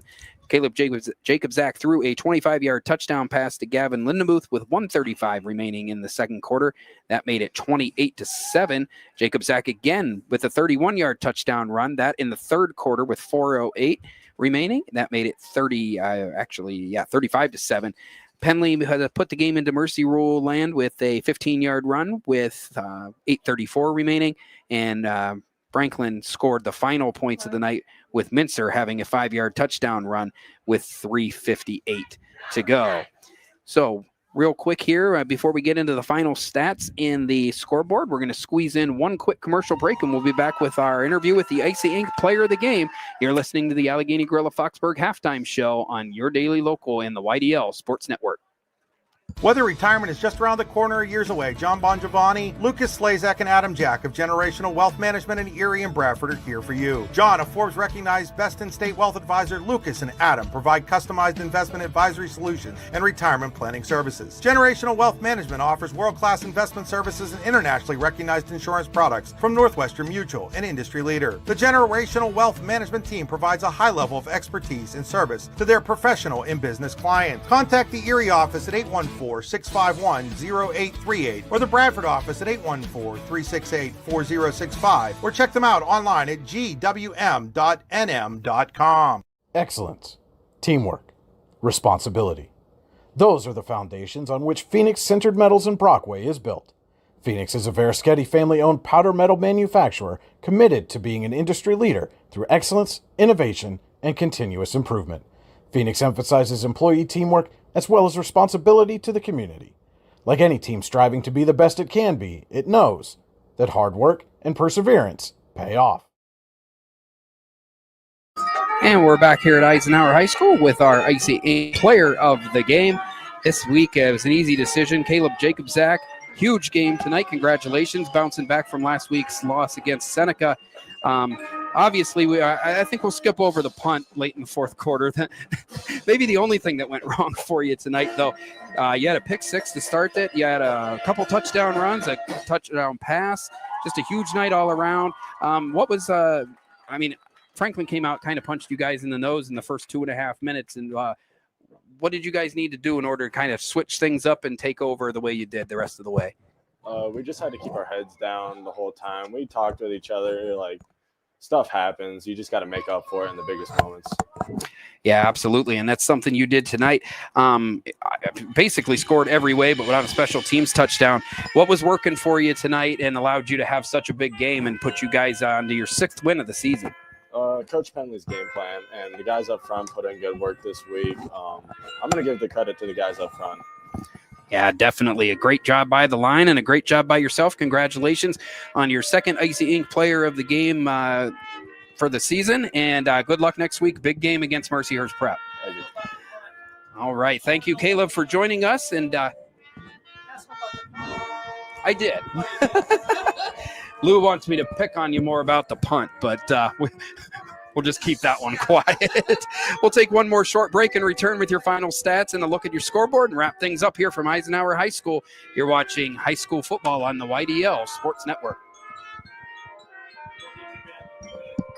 Whether retirement is just around the corner or years away, John Bongiovanni, Lucas Slazak, and Adam Jack of Generational Wealth Management in Erie and Bradford are here for you. John, a Forbes-recognized best-in-state wealth advisor, Lucas and Adam provide customized investment advisory solutions and retirement planning services. Generational Wealth Management offers world-class investment services and internationally recognized insurance products from Northwestern Mutual, an industry leader. The Generational Wealth Management team provides a high level of expertise and service to their professional and business clients. Contact the Erie office at 814-651-0838 or the Bradford office at 814-368-4065 or check them out online at gwm.nm.com.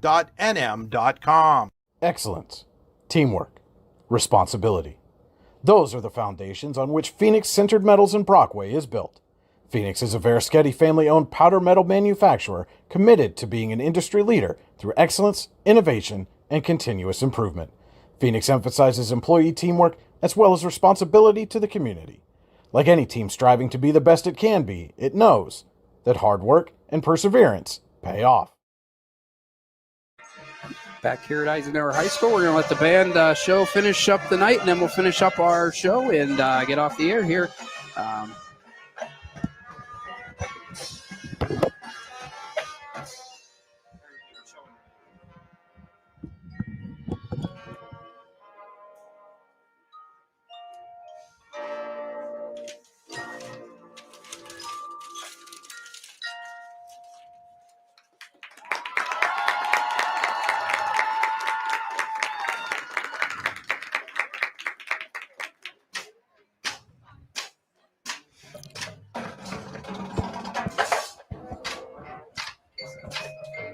Are you gonna do this? Are we gonna do these? We're going to do them eventually. Huh? We're going to do them eventually, yeah.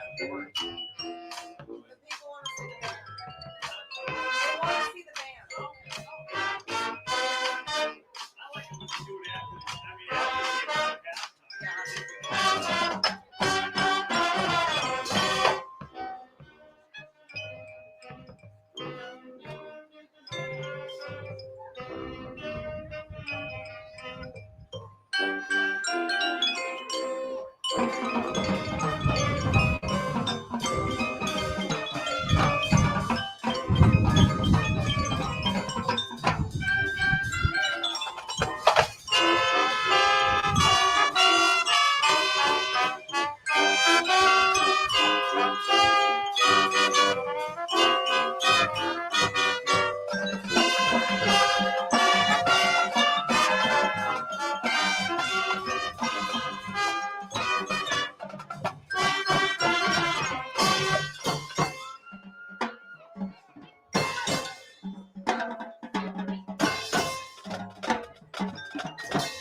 All right, now that the band performance has wrapped up, welcome back to Eisenhower High School as we conclude tonight's Icy Inc. post-game show. Already had our interview with Icy Inc. player of the game, Caleb Jacobzak. Taking a look now at your Warren Forest High Ed Council final stats. The Warren Forest High Ed Council has been serving Warren Forest counties for more than 40 years. Visit highed.com. Caleb Jacobzak tonight, 4 of 10 for 55 yards with a touchdown through the air. On the ground, Jacobzak 12 carries, 160 yards, and a pair of scores. Teammate Logan Penley, 16 carries, 94 yards, and 2 scores. Joe Gigliotti had 5 totes for 20 yards. Hudson Haight, 2 for 13, and Wyatt Trojanowski carried twice for -4 yards. Gavin Lindemuth, 1 catch, 25 yards, and a touchdown. Hudson Haight had an 18-yard catch. Joe Gigliotti, a 7-yard grab, and Logan Penley, a 5-yard catch for the Eisenhower Knights. For the Franklin Knights, freshman Harrison Doty had a tough night, 5 of 13 for 23 yards with 3 interceptions. Caden Mincer had 18 carries, 128 yards, and 2 scores. And that was by far the biggest offensive performance for the Franklin team. Jaden Wilmoth led the receivers with 2 catches for 19 yards. We'll wrap up tonight with a look at the Generational Wealth Management Scoreboard.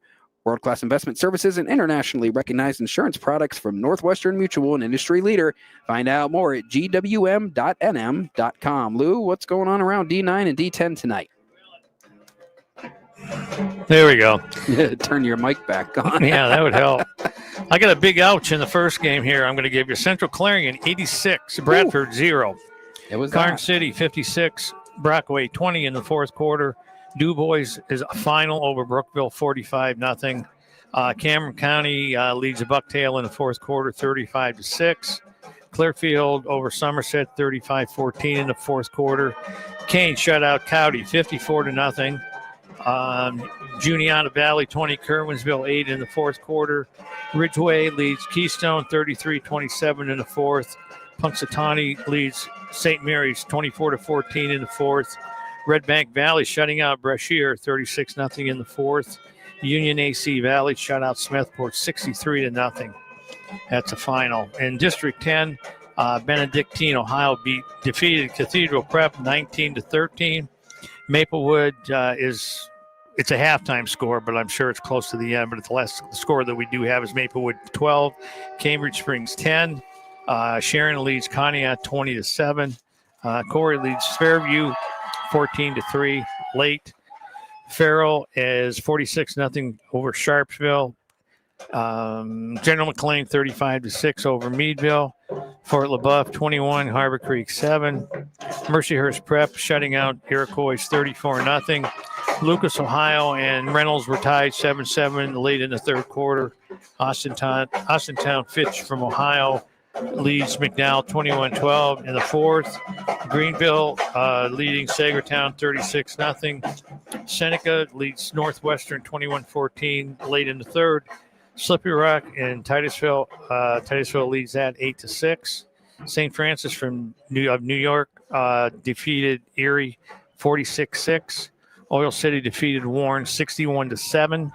And Wilmington leads Mercer 28-0 at in the third quarter. And again, tomorrow the games in District 10 are Otto Eldred at Port Allegheny. We have one crossover game. Montauk is at Union City. And in District 10, Girard at Northeast at 1 o'clock. All right. Thanks a lot, Lou, for that look around District 9 and District 10. That's going to do it for us tonight. We'll be back with you 1 week from tonight in Erie as Mercyhurst Prep and Eisenhower do battle in a very important region matchup. We'll have that call right here on the YDL Sports Network. Thank you for watching, and we'll be with you next time.